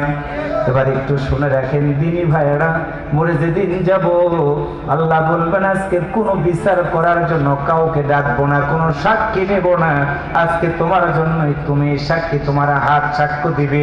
আপনি এই হাতটা দিয়ে কাকে অন্যায়ভাবে থাপ্পড় দিয়েছেন, এই হাতের কলম দিয়ে রাষ্ট্রের টাকা লুটপাট করে কতবার বিদেশে পাঠাই রেখে দিয়েছেন, এই হাতের আঙ্গুল দিয়ে স্বাক্ষর দিয়ে কোন মানুষটার মৃত্যুদণ্ড রায় দিয়েছেন, এই হাতের সাক্ষ্য দিয়ে কোন মানুষটাকে জেলখানায় পাঠিয়ে দিয়েছেন, সেদিন আপনার এই আঙ্গুলটা আপনার বিরুদ্ধে সাক্ষ্য হয়ে যাবে। আল্লাহর বান্দার আল্লাহ সেদিন বলবে, বান্দারে তোমার আমলনামাতে আমি দেখলাম, তোমার আমলনামাতে সব আছে, কিন্তু একটা জিনিস নাই, আকিমুস সালাত। ও বাবারা পায়ে ধরে বলে গেলাম, ও মায়েরা পায়ে ধরে বলে গেলাম, সকালবেলা তোমার সন্তানটাকে যদি ডাক দাও, তুমি মনে করো তোমার সন্তানের ঠান্ডা লেগে যাবে, ঠান্ডা লেগে যাবে, এইটা ভেবে তোমার সন্তানকে তুমি যদি ডাক না দাও, শুনে রাখো কি শাস্তি হবে। কিয়ামতের ময়দানে তোমার সন্তানের আমলনামাটা আল্লাহ বলবেন তুমি পড়ো পড়ো। রাকিবুল ইসলামের সন্তানকে আল্লাহ বলবে তোমার আমলনামাটা আজকে পড়ো। আমার সন্তানের আমলনামা আল্লাহর দরবারে দেখা হবে, সব আছে, কিন্তু আমার সন্তান নামাজ পড়ে নাই, আমার সন্তান সত্য কথা বলে নাই, আমার সন্তান ডাক্তার, আমার সন্তান ইঞ্জিনিয়ার, আমার সন্তান রাজনীতিবিদ, আমার সন্তান অনেক বড় টাকা পয়সাওয়ালা মানুষ, কিন্তু নামাজ আদায় করে নাই, দুনিয়াতে যতদিন ছিল মাস্তানি করে জীবন চালিয়েছে। আল্লাহ বলবে সন্তানদের তোমার আমলনামাটা আজকে দেখাও, আমি তোমার আমলনামা দেখে তোমাকে জান্নাত অথবা জাহান্নামের ভিতরে দিয়ে দিব। আল্লাহ তাআলার বান্দার আমলনামাটা দেখানো হবে, ওই দিন দেখবে সব আছে, দান খয়রাত আছে, এরকম মসজিদ বানায় দিয়েছে, মসজিদের প্রধান অতিথি হয়েছে, সেক্রেটারি হয়েছে, ক্যাশিয়ার হয়েছে, মসজিদের জন্য জায়গাও দান করে দিয়েছে, কিন্তু নামাজ আদায় করে নাই। আল্লাহ বলবেন তোমার দানকৃত জায়গার উপরে মানুষগুলো নামাজ আদায় করেছে, কিন্তু তুমি আমার এই আয়াতটাকে মানো না। ইয়া আইয়ুহাল্লাযীনা আমানু লিমা তাকুলুনা মা লা তাফআলুন। ঈমানদার তো তারা যেটা নিজে করবে অন্যকে সেইটা করার কথা বলবে, তুমি যেইটা করো না সেইটা অন্যকে বলার কথা তুমি কেন বললা, নিজে আগে আমল করো। আল্লাহ বলবেন বান্দারে দান করেছো লক্ষ লক্ষ টাকা, হজ করেছো, যাকাত দিয়েছো, কিন্তু নামাজ আদায় করো নাই, আজকে আমি আল্লাহ নামাজ আদায় না করার কারণে আদেশ দিয়ে দিলাম তুমি আজকে জাহান্নামের আসামি হয়ে গেলাম। সন্তান আপিল করতে পারবে না। বাংলাদেশের ম্যাজিস্ট্রেট কোর্টে যদি কোনো আসামির শাস্তি হয়, জজ কোর্টে যাওয়ার পরে আপিল করার সুযোগ থাকে, জজ কোর্টে আপিলে যদি রায় অনুকূল না হয় আবার হাইকোর্টে গিয়ে আবার আপিল করার সুযোগ থাকে। আল্লাহর বান্দারা মরে যাওয়ার পর আপিল করার কোনো সুযোগ থাকবে না। আল্লাহ যদি বলেন নামাজ না পড়ার কারণে আমি আজকে তোমাকে জাহান্নামে দিয়ে দিলাম, সেদিন আপিল করার কোনো সুযোগ থাকবে না। আমার সন্তান, আপনার সন্তান আল্লাহর কাছে বলবে আল্লাহ আমার একটা কথা আছে, তুমি কি শুনবা কিনা? আল্লাহ বলবেন বান্দার হ্যাঁ বলো আমি শুনবো। আমার সন্তান সেদিন বলবে আল্লাহ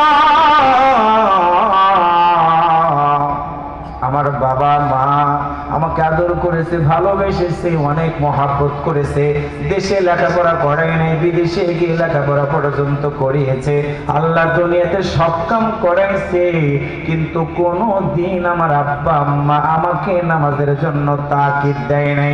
স্কুলে না গেলে মেরেছে, কলেজে না গেলে মেরেছে, কিন্তু আল্লাহ আমার আব্বা কোনোদিন মসজিদের ভিতরে আমাকে হাত ধরে নিয়ে যায় নাই, নামাজ না পড়লে শাস্তি হবে কোনোদিন বলে নাই।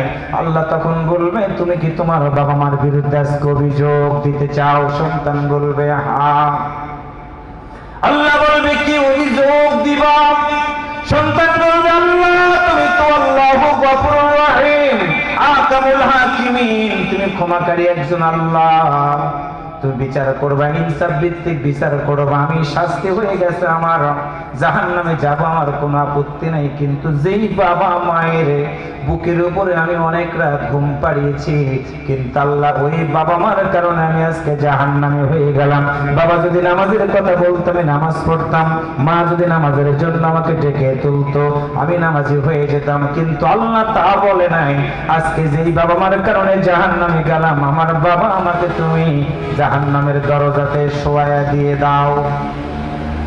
আল্লাহর বান্দারা কত নিষ্ঠুর নিষ্ঠুর কথা। ওই সময় ফেরেশতারা বলবে, আল্লাহ বলো এই বান্দার বাবা কোথায়? বাবাকে খুঁজে খুঁজে আনা হবে, মাকে খুঁজে খুঁজে আনা হবে।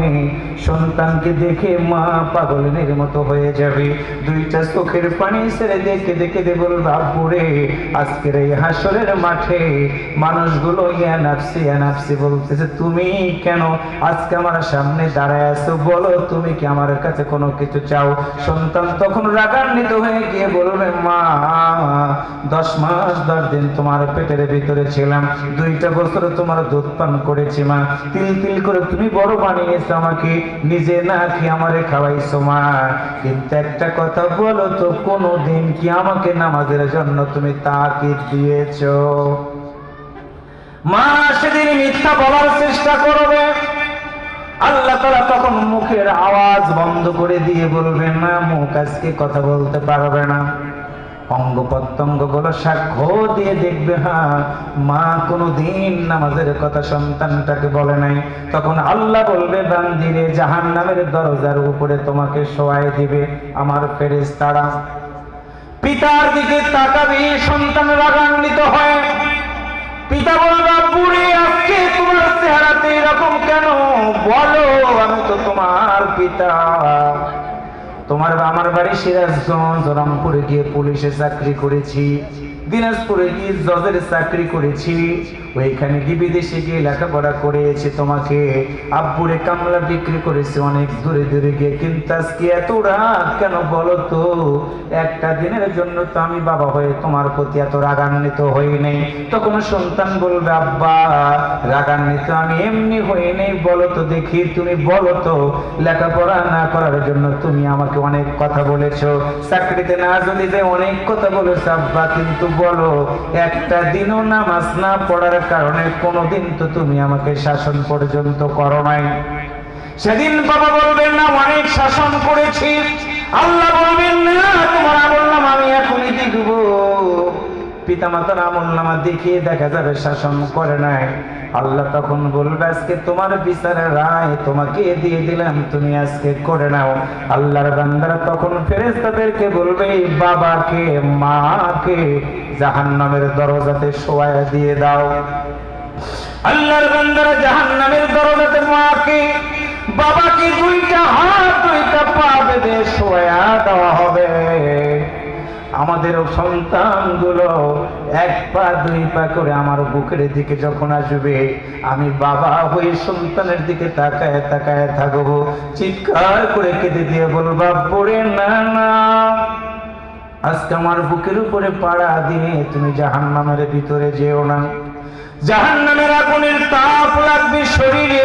তখন মা বলবে, পুরে 2টা বছর আমি তোমার দুধ পান করিয়েছি রে, 10টা মাস আমার পেটের ভিতরে তুমি ছিলা, নিষ্ঠুর হয়েও না, আমার বুকের উপরে পাড়া দিয়ে তুমি জাহান্নামের ভিতরে আজকে যেও না যেও না। সন্তান রেগে বলবে, মা তোমার কারণে আজকে আমি জাহান্নামে হয়ে গেছি। বাড়ি বানাইছো, গাড়ি বানাইছো, বিদেশে গিয়ে লেখাপড়া করাইছো, কিন্তু কোনোদিন তুমি আমাকে নামাজের তাকিদ দাও নাই, এই কারণে আমি আজকে জাহান্নামে হয়ে গেছি। আমি তোমার বুকের উপরে পাড়া দিয়ে জাহান্নামের ভিতরে চলে যাব। আল্লাহর বান্দা মা বাবার বুকের উপরে পাড়া দিয়ে জাহান্নামের ভিতরে পড়ে যাবে। মা বাবা তখন উঠে দৌড়ায় পালানোর জন্য চেষ্টা করবে। আল্লাহর ফেরেশতারা বলবেন, না না না, চোর যদি দৌড়ায় সামনে, বাড়িওয়ালা কিন্তু পিছন দিক থেকে ধাওয়া করে জোর করে চোরটাকে ধরে ফেলে দেয়। ঠিক মা বাবা জাহান্নামের আগুনের ভিতরে ঢুকবে না, দৌড়ে দৌড়ে বাঁচার চেষ্টা করবে। এমন সময় আল্লাহর ফেরেশতারা শিকল পড়ায়া ঘাড় ধরে আমার মা বাবাকে সেদিন শোয়ায় দিয়ে দিবে। আল্লাহর বান্দারা কলিজাটা ফেটে যায়। সন্তানকে বলবে, তোমার সন্তান জাহান্নামে গেছে তোমার কারণে, আজকে আল্লাহ তোমাদেরকেও জাহান্নামের ভিতরে দিয়ে দিবে। পায়ে শিকল লাগানো, হাতে শিকল লাগানো।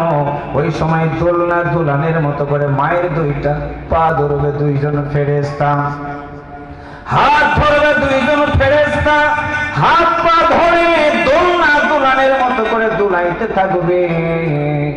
দুলাইতে দুলাইতে ফেরেশতারা হঠাৎ করে রেগে যাবে, রেগে গিয়ে এত জোরে ফিকে মারবে ফেরেশতাদের হাতের ভিতর থেকে শিকল খুলে গিয়ে জাহান্নামের ওয়ালের সাথে মায়ের বডিটা লেগে যাবে, বাবার বডিটা লেগে যাবে।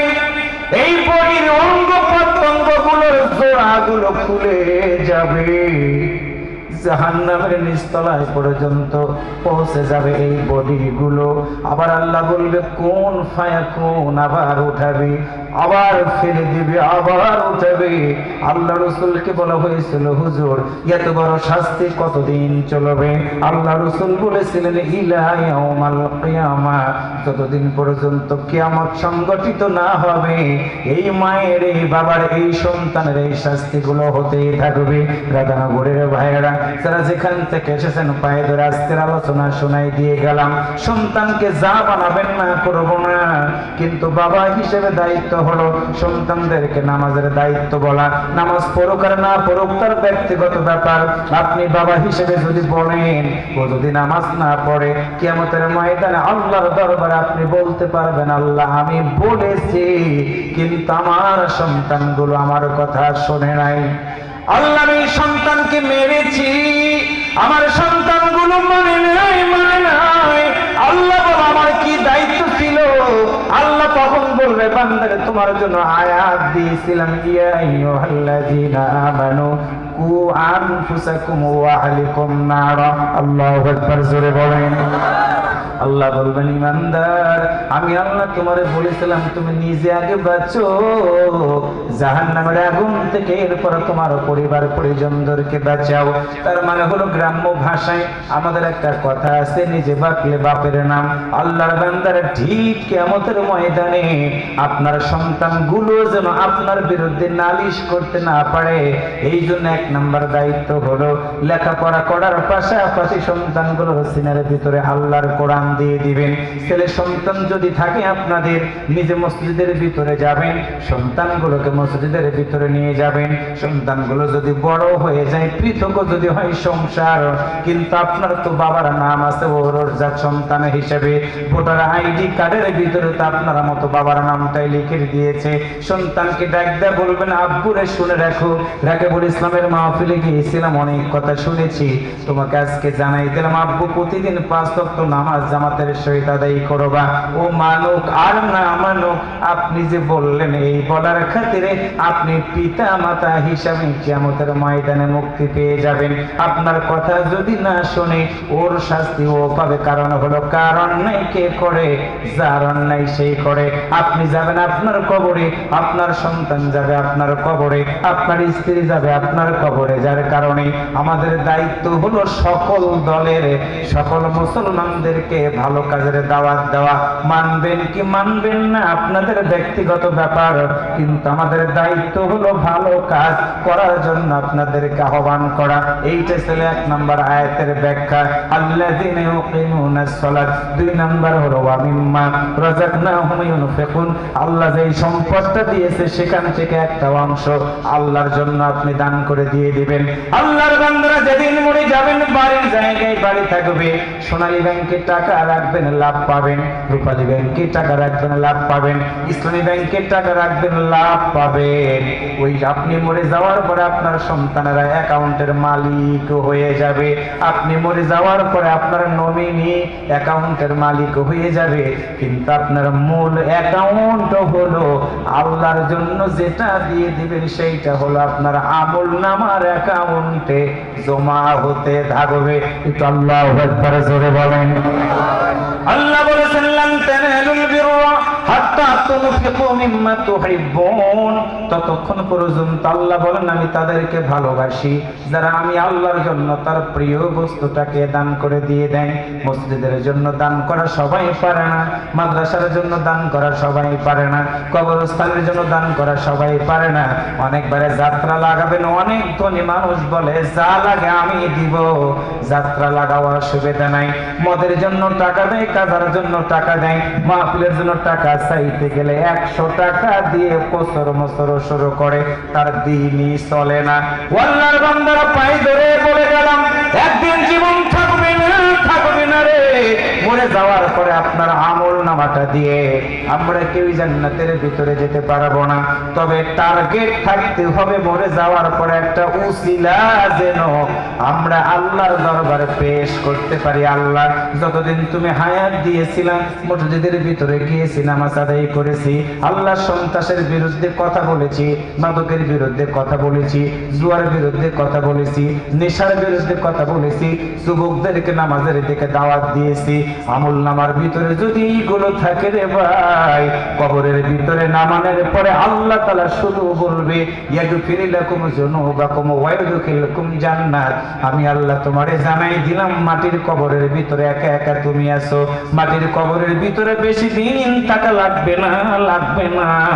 আমি আল্লাহ তোমার মাটির কবরটাকে জান্নাতের বাগান বানায়া দিয়ে দিলাম। আল্লাহর বান্দারা জন্মগ্রহণ করেছি, একদিন মরে যাব, মরে যাওয়ার পর আওয়াজ করে বলুন তো ওই জান্নাতে কি আমাদের যাওয়া দরকার আছে না নাই? কারা কারা আল্লাহর এই জান্নাতে যেতে রাজি আছেন? দুইটা হাত তুলে একটু আমার আল্লাহকে দেখায় দেন। আল্লাহু আকবার।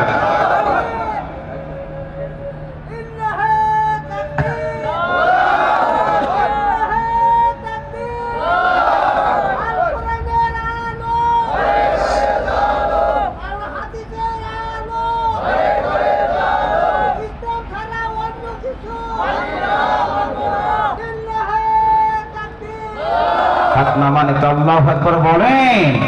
এই আকাশে বাতাস অপরূপ ধরা, তোমার স্নেহ মায়া প্রেম প্রীতি ভরা। একটু মারহাবা বলেন। এই আকাশে বাতাস অপরূপ ধরা, তোমার স্নেহ মায়া প্রেম প্রীতি ভরা। তুমি আছো সবখানে সবার পাশে, ভালোবাসার অসীম বেশে। মারহাবা। তুমি আছো সবখানে সবার পাশে, ভালোবাসার অসীম বেশে। হৃদয়ের শত চাওয়া তোমার কাছে পাওয়া, হৃদয়ের শত চাওয়া তোমার কাছে পাওয়া, মানে না প্রভু গো তোমাকে ছাড়া। এ আকাশে বাতাস অপরূপ ধরা, তোমার স্নেহ মায়া প্রেম প্রীতি ভরা। একটু মারহাবা বলেন। সব কিছুর একটাই মোহনা তুমি, যার দ্বারা বহমান সারা পৃথিবী। সব কিছুর একটাই মোহনা তুমি, যার দ্বারা বহমান সারা পৃথিবী। অমিয় সুধা হেতা তোমার যত কথা, অমিয় সুধা হেতা তোমার যত কথা, সবখানে তোমার করুণা ঘেরা। এ আকাশে বাতাস অপরূপ ধরা, তোমার স্নেহ মায়া প্রেম প্রীতি ভরা। এ আকাশে বাতাস অপরূপ ধরা, তোমার স্নেহ মায়া প্রেম প্রীতি ভরা। মারহাবা বলেন। আল্লাহ তাআলা আমাদের কবুল করে নিক। সবাই একসাথে আওয়াজ করে বলে আমিন। আরেকটু জোরে বলে আমিন। আমি এখন দোয়ার দিকে হাত উঠাবো। দোয়ার আগে আজকে আপনাদের কাছে এই সুন্দর নান্দনিক মসজিদ, আপনাদের কাছে আমার এক নাম্বার অনুরোধ, এক নাম্বার অনুরোধ। সব জায়গাতে আমি যেটা করি, মসজিদের মাহফিল করতে গিয়ে আমি মসজিদের টাকা চাওয়ার আগে আমি মুসল্লি আগে চাই। মসজিদ পাকা হলো কিন্তু মসজিদের মুসল্লি হলো না, এই পাকা করার 4 পয়সার দাম নাই। বুঝাইতে পারছি? এই জন্য এক নম্বর আপনাদের কাছে অনুরোধ, নিজেরা নিজেরা প্রথম হচ্ছে নিজেরা মসজিদে গিয়ে নামাজ আদায় করব। আমরা রাজি আছি? একসাথে বলেন রাজি আছি। আমি হাত তোলাবো না, সবাই একটু বলেন ইনশাআল্লাহ। 2 নাম্বার, আমার সন্তানদেরকে নিয়ে মসজিদে আসার জন্য চেষ্টা করব। 3 নাম্বার, নিজে নামাজ আদায় করব, স্ত্রীকে নামাজ পড়ার কথা বলবো, নিজে নামাজ আদায় করব, আমার পরিবারের যতগুলো সদস্য আছে সবাইকে নামাজের তাগিদ দিয়ে দিব। বাংলাদেশে যদি কোরআনের বিধান কায়েম হয়ে যায়, আমি রাকিবুলকে এই নামাজের ওয়াজ করা লাগবে না, এই ওয়াজ করবে সলঙ্গা থানার ওসি সাহেব। কেমনে করবে? এই যে বাজার, এখানে অনেক বড় বাজার। আজান হওয়া মাত্র আমিনুল যখনই বলবে আল্লাহু আকবার, ওসি সাহেবের প্রাইভেট কার, ওনার যে পেট্রোল গাড়িটা নিয়ে এই বাজারের সামনে দিয়ে একবার হুইসেল বাজাবে। কেন? আজান হওয়ার পরে ওসি সাহেবের গাড়ির হুইসেল বলে দিবে আজান হয়ে গেছে, তোমার দোকানের শাটার এখন বন্ধ করো। দ্বিতীয়বার হুইসেল বাজায় এই বাজার থেকে চলে যাবে ওসি সাহেব। দ্বিতীয় হুইসেলের মানে বোঝাবে ভাই শাটার যদি বন্ধ না করো আমি আবার আসবো, 50 টাকা জরিমানা, 2টা করে বেতের বেতন, অপেক্ষা করো, কোনটা করবা? অটোমেটিকলি দেখবেন আজান হওয়ার আগে মুসল্লি যে মসজিদ ভরে যাবে। সুবহানাল্লাহ বলতে ইচ্ছা করে না? এই সমাজের যদি নামাজের বিধান চালু হয়ে যায়, আমাকে কোনোদিন নামাজ রস করতে হবে না। কিন্তু যারা বেনামাজি তারা কোনোদিন চাবে না এই সমাজে নামাজের বিধান কায়েম হোক। কথা বলেন ঠিক না ভাইয়েরা? 2 নাম্বার হলো, আমি বলেছি ওয়ামিম্মা রাযাকনাহুম ইউনফিকুন, ভিক্ষাবৃত্তি করে অনেক মাদ্রাসা চালানো হয়। ইসলামী যদি সরকার কায়েম হয়ে যায়, যাকাত ভিত্তিক অর্থনৈতিক অবস্থা চালু হয়ে যাবে।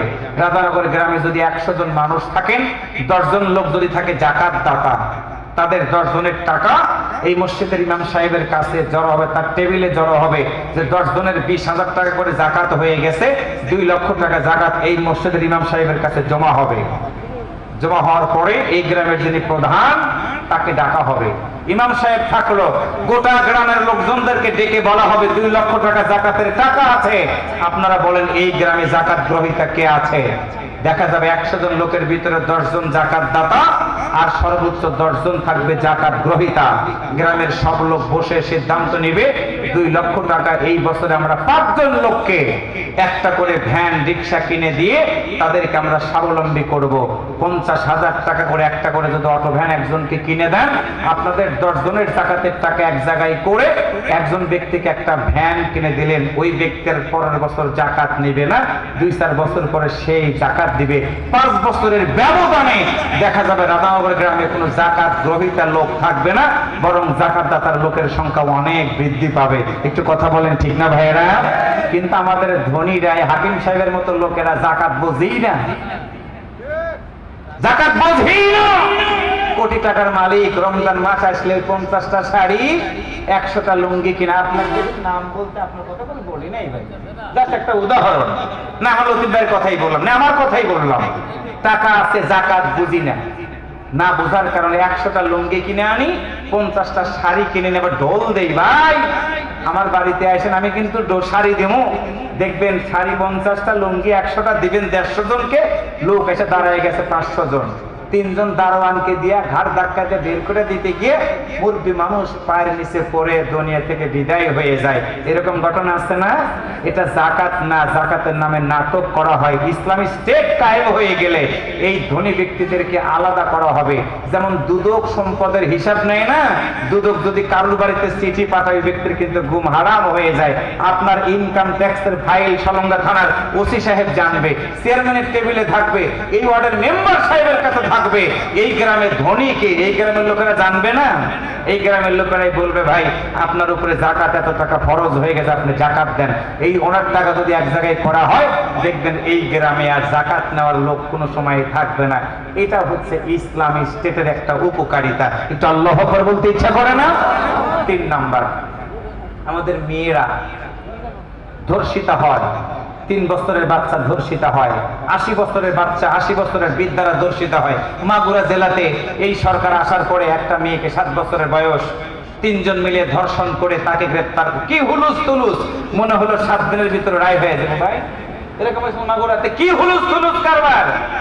2 মাস যায়, 3 মাস যায়, পুলিশের ইনভেস্টিগেশন শেষ হয় না, জজ সাহেবের বিচার শেষ হয় না, সাক্ষী প্রমাণ শেষ হয় না। ইসলামী স্টেট হয়ে গেলে রাধানগরের কেউ যদি ধর্ষণ করে, 4 জন মানুষ সাক্ষী প্রমাণ দেখবে, ধর্ষণকারীও স্বীকৃতি দিবে। হ্যাঁ, এখন তো একটা টেস্ট, মেডিকেল করলেই প্রমাণ পাওয়া যায় যে লোকটা ধর্ষিতা হয়েছে, মেয়েটা ধর্ষিতা হয়েছে। ধর্ষিতাকে এখানে আনা হবে, ধর্ষণকারীকে আনা হবে। একজন ধর্ষণকারীকে এই মাঠে হাজির করে সলঙ্গা থানার সকল print media, electronics media, Salanga থানার ওসি, হাতিকুমরুল হাইওয়ে থানার ওসি, ইউনিয়ন পরিষদের চেয়ারম্যান, মেম্বার, এই মসজিদের খতিব একত্রিত করে হাজার হাজার লোকের সামনে তিনি বলবে হ্যাঁ আমি মেয়েটাকে ধর্ষণ করেছি, উনি নিজের স্বীকারোক্তি দিবে, কারণ প্রমাণ তো মেডিকেলের রিপোর্ট বলেই দিয়েছে। ওই ধর্ষণকারীকে যদি 100টা বেতের পেটন লোকজনের সামনে দেওয়া হয়, অটোমেটিকলি ধর্ষণ বন্ধ হয়ে যাবে। কথা বলেন ঠিক না ভাইয়েরা? কিন্তু 100টা মেয়েকে ধর্ষণ করে মিষ্টি খাওয়ায়, আর গাধার মতো নেতারা এমপিরা তাদের আবার সেলুট দেয়। কথা বলেন ঠিক কিনা? এই জন্য এই কাম যারা করে তারা কোনোদিন চাবে না এই ধর্ষণ বন্ধ হোক। 4 নাম্বার, এই যে রাস্তার গম চুরি হয় না, এই যে ইন্টারচেঞ্জ হচ্ছে, কাজ হচ্ছে, অনেক টাকার চুরি হচ্ছে, প্রকল্প যত বড় চুরিও তত বড়। কথা বলেন ঠিক না ভাইরা? চোরকে যদি আমরা পকেট মারকে ধরে পিটাই, আমাদের লিটনের না কার জানি গরু চুরি করে নিয়ে গেছে, যদি গরু চোরকে ধরা যায় দেখবেন পিটাইতে পিটাইতে গরু চোরকে মারবে, কিন্তু সচিবালয়ে একটা স্বাক্ষর দিয়ে রাষ্ট্রের একটা অংশের টাকা বিদেশে পাঠায়, ওই চোরদেরকে ধরার কেউ নাই। কথা বলেন ঠিক না ভাইরা? ওই একটা চোরকে ধরে যদি সাইজ করা যায় দেখবেন চুরি বন্ধ হয়ে যাবে। আমার এই দেশ আল্লাহ তাআলা 18 কোটি মানুষ দিয়েছে, 36 কোটি হাত, বেকারত্ব থাকবে না, মানুষগুলো পরিশ্রম করে খাবে, দেখবেন প্রতিটা মানুষ শান্তিতে থাকতে পারবে। কারণ যখনই চোর বুঝবে চুরি করা অন্যায়, ডাকাত বুঝবে ডাকাতি করা অন্যায়, জেনাকারী বুঝবে জেনা করা অন্যায়, আমার এই অপরাধ কেউ দেখবে না, একজন দেখবে, তিনি কে? আরো জোরে বলেন তিনি কে? এখান থেকে গাড়ি বুক দিয়ে নিয়ে যায় ঢাকার দিকে, মালিক গাড়ি কিনে দিছে 1 কোটি টাকা দিয়ে, ড্রাইভার হেল্পার যোগ সাজস করে ঢাকায় ভুল গাড়ি গিয়ে মালিককে ফোন করে বলে ভাই কোনো যাত্রী নাই। আছে না? আছে ভাই, দাড়ি অনেক বড়, আবার অনেক যাত্রী তুলে ঢাকা যাওয়ার কথা বলে টাঙ্গাইলের দিয়ে ফালা দিয়ে চলে যায়। আছে না? অটোমেটিকলি এগুলো বন্ধ হয়ে যাবে। কারণ উনি যখন বুঝবে আমার এই অন্যায়কৃত টাকা আমার জন্য হালাল না হারাম, এই টাকার জন্য আমার স্ত্রী আমাকে দূরে দেবে, সন্তান আমাকে দূরে দেবে, কেন এটা করব? অতএব না খেয়ে থাকবো, কিন্তু হারাম পথে ইনকাম করব না। এই ব্যক্তি যতক্ষণ পর্যন্ত এইটা না বুঝবে, ওয়াজ করে লাভ হবে না। কারণ হলো, একসাথে বলেন তো, হেদায়েত দেওয়ার মালিক কে? ইসলামিক সরকার কায়েম হয়ে গেলে এইগুলো বাধ্যতামূলক করা হবে। এই জন্য আমরা সবসময় বলি ভাই, যে দল করেন আমার আপত্তি নেই, 5 ওয়াক্ত নামাজ পড়েন, যে দল করেন সত্য কথা বলেন, যে দল করেন চুরি করবেন না, যে দল করেন ডাকাতি করবেন না, যে দল করেন রাহাজানি করবেন না, যে দল করেন চাঁদাবাজি করবেন না, যে দল করেন পিতামাতার সাথে দুর্ব্যবহার করবেন না, যে দল করেন মুরব্বীদের সাথে খারাপ আচরণ করবেন না, যে দল করেন আপনার কোনো কিছু যদি চাওয়ার প্রয়োজন হয় আল্লাহর কাছে চান। আমি কি বুঝাইতে পারতেছি ভাই? এই জন্য 10 মিলে করি কাজ, হারি জিতি নাহি লাজ। এই মসজিদটা সুন্দর হবে। আমার শেষ অনুরোধ, রাধানগর গ্রামবাসীর প্রতি স্পেশাল অনুরোধ, ব্রাহ্মমান লোকেরা নামাজ পড়ে, তারা নামাজ পড়ে, তারা সওয়াব পাবে, কিন্তু আপনি কি করেন? আপনি কি করেন? আপনার একটু মাথাটা কি মসজিদের ভিতরে দেওয়া যায় না? পায়ে ধরে বলে গেলাম, ঘাট ধরে তো আর বলতে পারবো না, পায়ে ধরে বলে গেলাম। মানবেন কি মানবেন না সেটা আপনার ব্যাপার। তবে আমার এই বক্তব্য মনে রাখবেন, সেদিন যেদিন মরে যাবেন, আহা যদি 1 ওয়াক্ত নামাজ পড়তাম তাহলে আজকে আমাকে জাহান্নামে যেতে হতো না। রাকিবুল কত ভালো করে বলে গেছে, কত আদর করে বলে গেছে, আমি শুনি নাই। ও ভাই, কত মানুষ রাস্তায় রোড অ্যাক্সিডেন্টে মারা যায় রে ভাই। বাড়ি থেকে বের হয়েছে, পাঁচলে বাজারে যাবে বাজার করতে, কিন্তু আসতে দুনিয়া থেকে বিদায় হয়ে গেছে। হতে পারে না? এই জন্য 1 নম্বর অনুরোধ রাধানগর ভাইদের প্রতি, ভাই নিজে নামাজ পড়বেন, সন্তানদেরকে নামাজ পড়াবেন, স্ত্রীকে নামাজ পড়াবেন, ভালো কাজগুলো করবেন, আল্লাহর কাছে আমরা জান্নাতে যাওয়ার একটা পথ খুঁজে পাবো। এতটুকু ছিল আমার আজকের আলোচনা। এখন আমি মোনাজাত দেব। মোনাজাতের আগে আপনারা যদি কেউ মনে করেন যে হুজুর আল্লাহর ঘরের জন্য আমরা সহযোগিতা দুপুরে করেছি, মাগরিবে করেছি, আপনাদের এই মসজিদের ইমাম সম্মানিত কুতুবউদ্দিন সাহেব, কুতুব সাহেবের কাছেও সহযোগিতা দিয়েছেন, দান করেছেন। যদি কেউ বাকি থাকেন যে হুজুর আমি তো বাদ পড়ে গেছিলাম, যান আমি 500 টাকা দিলাম, অথবা 20টা 1000 টাকা দিব, অথবা 1 লাখ টাকা দিয়ে দিব। সভাপতি দিয়েছে কিনা আমি জানি না, কে কে দিছে আমি জানি না। সভাপতি এবং এই ভাই লতিফ ভাই, এই যে আপনাদের অতিথি আসছিল, প্রধান অতিথি আসছিল শিহাবুদ্দিন মোস্তাফিজুর, নাম দিয়ে লাভ কি?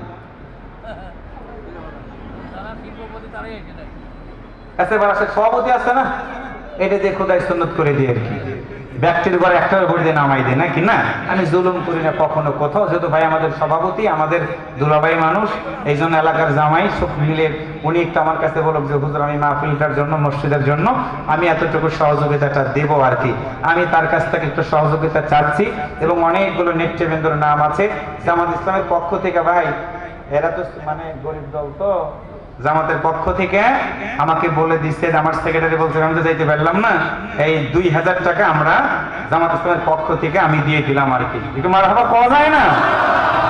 বাংলাদেশে জামাত ইসলামী হাটি কুমরুল ইউনিয়ন শাখার পক্ষ থেকে কসকসা, ভাই দেখে নেন, কসকসা 2000 টাকা আমরা এই আমাদেরকে, যেহেতু আপনারা শুধু আমাকে বক্তা হিসেবে রাখে নাই, আবার আমির হিসেবেও রাখছে। এই গ্রামের লোকেরা অনেক চালাক, অনেক আমাকে ভালোবাসে, এই জন্য বাস্তব ভাই সহ লতিফ ভাই সহ এখানে আমার নাম এখানে আছে, নেতা হিসেবেও দিছে, বক্তা হিসেবেও দিছে। কাজে আমি আর কি করব, সংগঠনের পক্ষ থেকে আপনাদের সাথে একটু শরীক হলাম। রাগ করলেন না তো ভাইয়েরা?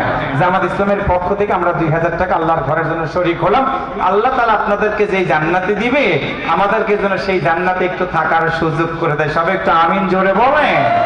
আমি এই জন্য শেষ করে দিব। সকল নেতৃবৃন্দ, আরো যারা নেতৃবৃন্দ আছেন বাইরে কিছু কোন, যদি কেউ বাকি, মা বোনেরা মেয়েদের কাছে তো চাদর দেওয়া হয়। এই ইমাম সাহেব কই তুমি?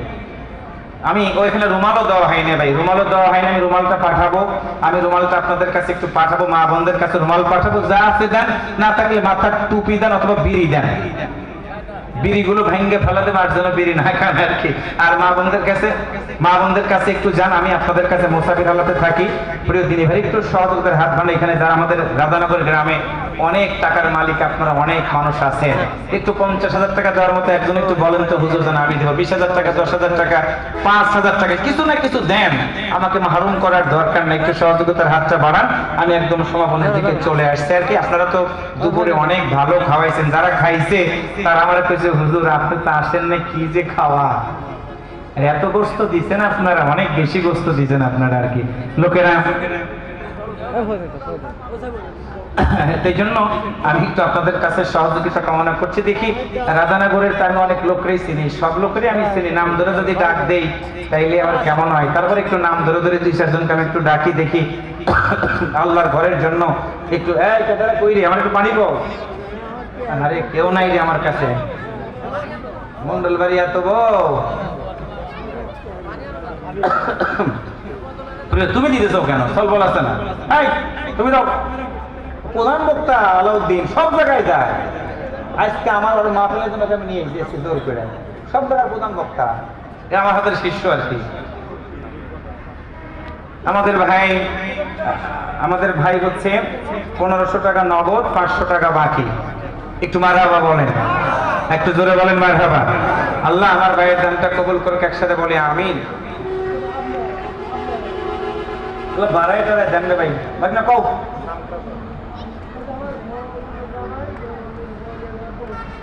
আপনার বড় মেয়ের জামাই 1500 দাও, মানে মেয়ের জামাই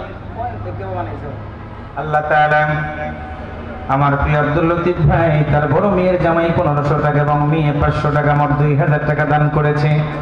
আল্লাহ তাআলা তার দানটা কবুল করে নাও।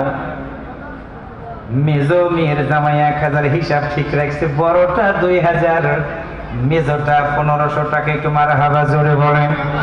আল্লাহ তাআলা তোমার এই বান্দা বান্দীদের দানটা কবুল করে নাও, জানে বলে বরকত দাও। আল্লাহ আজকের মাহফিলটা কবুল আর মঞ্জুর করে নাও, দিয়া দান বুঝে মন নিতে লাগে কতক্ষণ। আইসো একা যাইবা একা, সঙ্গে যাবে কি?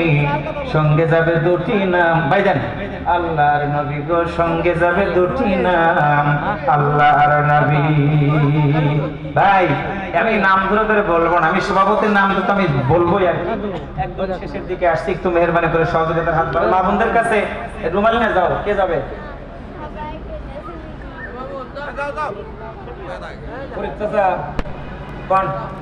আপনার বাপ কই? আসছে, আমার বাপ কই? ডাকেন, অথবা আপনি বলেন দেখি, আপনাদের কাছে বড় কিছু আমরা আশা করি আর কি।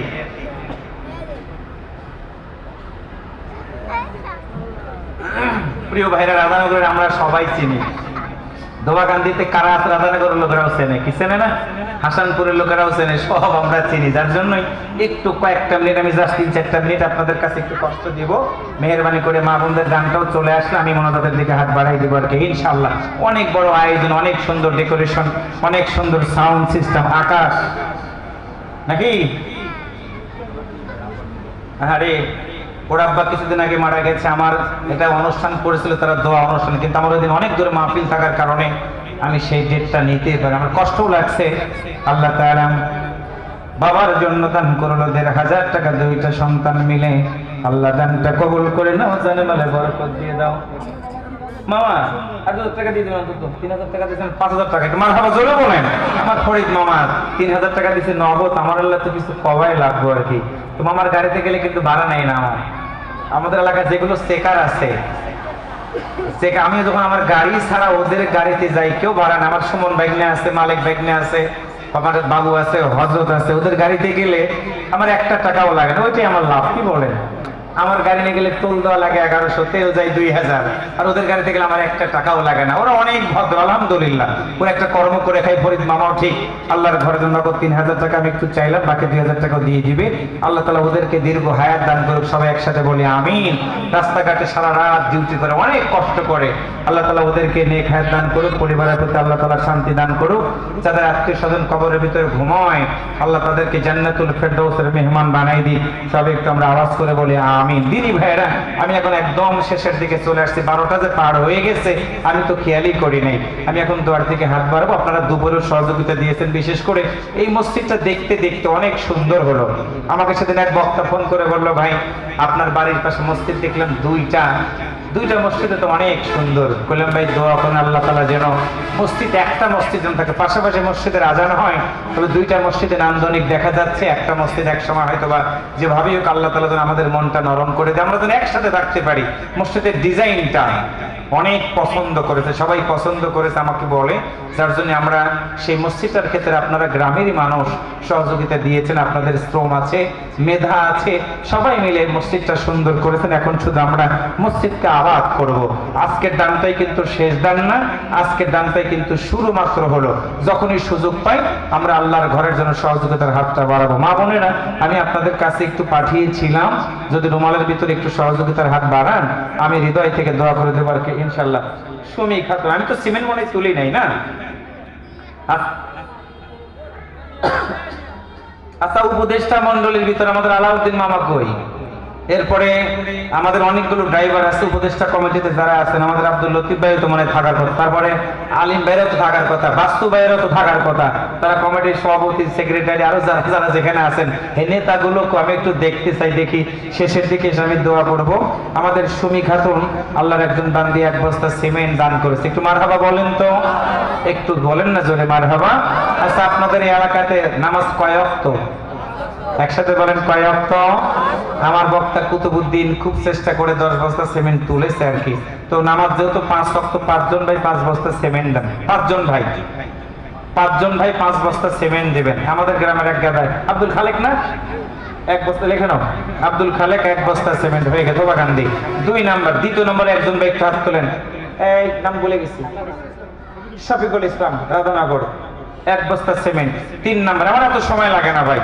আর একজন ব্যক্তি হাত তোলেন যে হুজুর আমি আল্লাহর ঘরে যান। আজকে তো না, এই আব্দুল মমিন, রাধানগর, আমিরুল, রাধানগর, স্যার। আর একজন চাচা, আমাদের কাজীমুদ্দিন চাচা না, নাম ভুলে গেছি না, তাইজুল, ভুলে গেছি না, ভুলে গেছি নাম, মুখ দেখা যাচ্ছে না তো, বোঝা যাচ্ছে না তো। না, 1 বস্তা তো কম হয়ে গেছে না, কম হয়ে গেছে, একটু বাড়ান লাগবো, আল্লাহ বাড়াই দেওয়া লাগবো আর কি,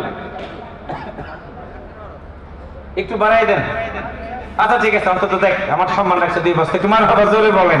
স্যারের কাছে হয়ে গেছে। হ্যাঁ, আমার মুরব্বী আর কি, মুরব্বীকে আমি খুঁজতেছিলাম, এর আগে টাকাও দিতে আর কি, আমার ভালো লেগেছে আর কি। মুরব্বী চিন্তা করছে আমাদের ছেলে পেলে লস করতেছে, আমার আর কাছে আর কি, যে নাম জানি কি ভুলে গেছি।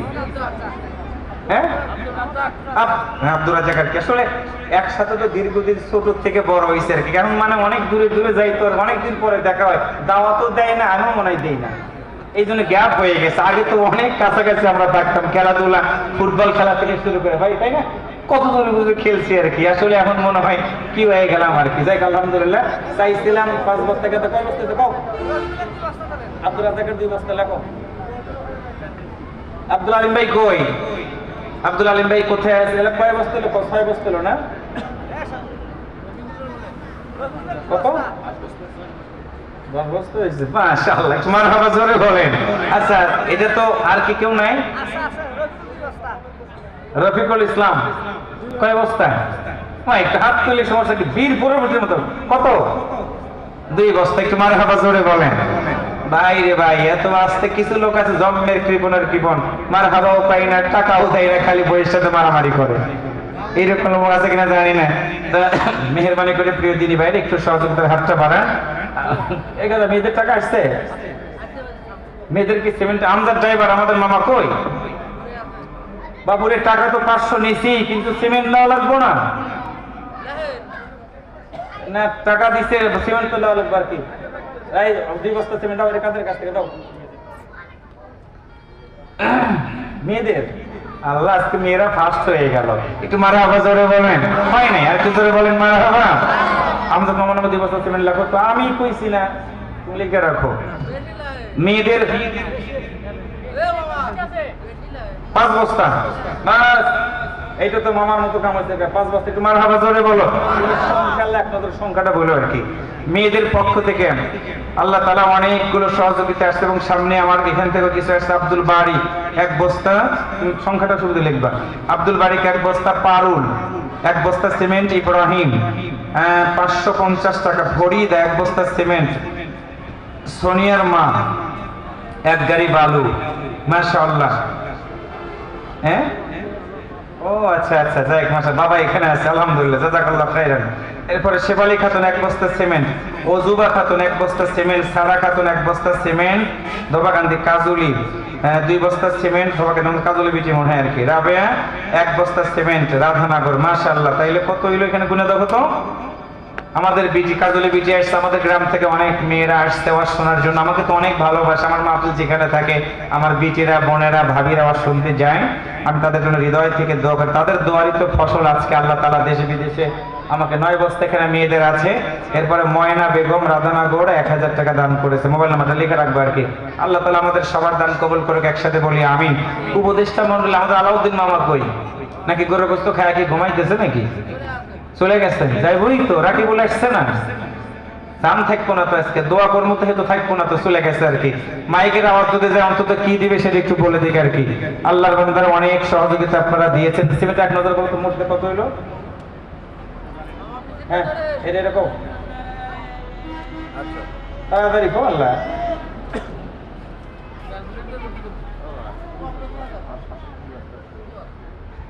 আমার 24 হয়েছে। আচ্ছা মাশাআল্লাহ, একটু মারহাবা জোরে বলেন। শাশুড়ি দান করলো জামাইয়ের কাছে, এরকম শাশুড়ি কেন নাই কারো? আচ্ছা 24 বস্তা চাইছিলাম, 5 বস্তা আলাউদ্দিন কই গেতার আছে নাকি? চাইছিলাম 5 বস্তা, হইছে 24। আরো 6 বস্তা যদি হয় 30 বস্তা হবে।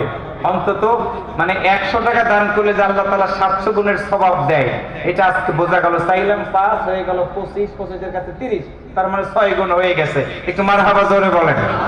আর 6 বস্তা সিমেন্ট হয়ে গেলে 30 বস্তা সিমেন্ট হবে আমাদের। আচ্ছা দিক অন্তত ভাই, দিক, আমার সম্মান রাখছে। কয় বস্তা কোন? একটু মারহাবা জোরে বলেন। আমাকে কত ভালোবাসা দেখেছেন আমাদের আব্দুর রশিদ ভাই, তিনি আল্লাহর ঘরের জন্য আমাকে এত কষ্ট দিতে চাচ্ছে না, তিনিও 6 বস্তা সিমেন্ট দিয়ে 30 বস্তা সিমেন্ট হয়ে গেল। একটু মারহাবা জোরে বলেন। এটা হচ্ছে কবুলের একটা মাহফিলের বিষয়। আমি আপনাদের জন্য দোয়া করি। চাইছিলাম 5, হয়ে গেল 30। নগদ টাকা আপনারা বেশ কিছু সকাল থেকে শুরু করে গরু কিনেছেন, সেখানেও টাকা দিয়েছেন, এরপরে দুপুরে খাইছেন, আবার টাকা দিয়েছেন। কি আজব বিষয় আর কি। তবে এতটুকু অনুরোধ করবো আপনাদেরকে, পায়ে ধরে বলি সব মুসল্লিদেরকে, দুপুরে অনুষ্ঠান হবে সেটা হচ্ছে সামাজিকতা, কিন্তু রাত্রিতে আমরা আসবো দোয়ার জন্য। বুঝাইতে পারতেছি? নিজে আসবেন। আচ্ছা মাহফিল কি বছরে 10 দিন হয় নাকি? বছরে একটা দিনে কি জমিদার আপনি হয়ে গেলেন? একটা দিন রাত দেখতে পারেন না, প্রেসার বাড়ে, সব প্রেসার ছেড়ে যাবো কবরে গেলে।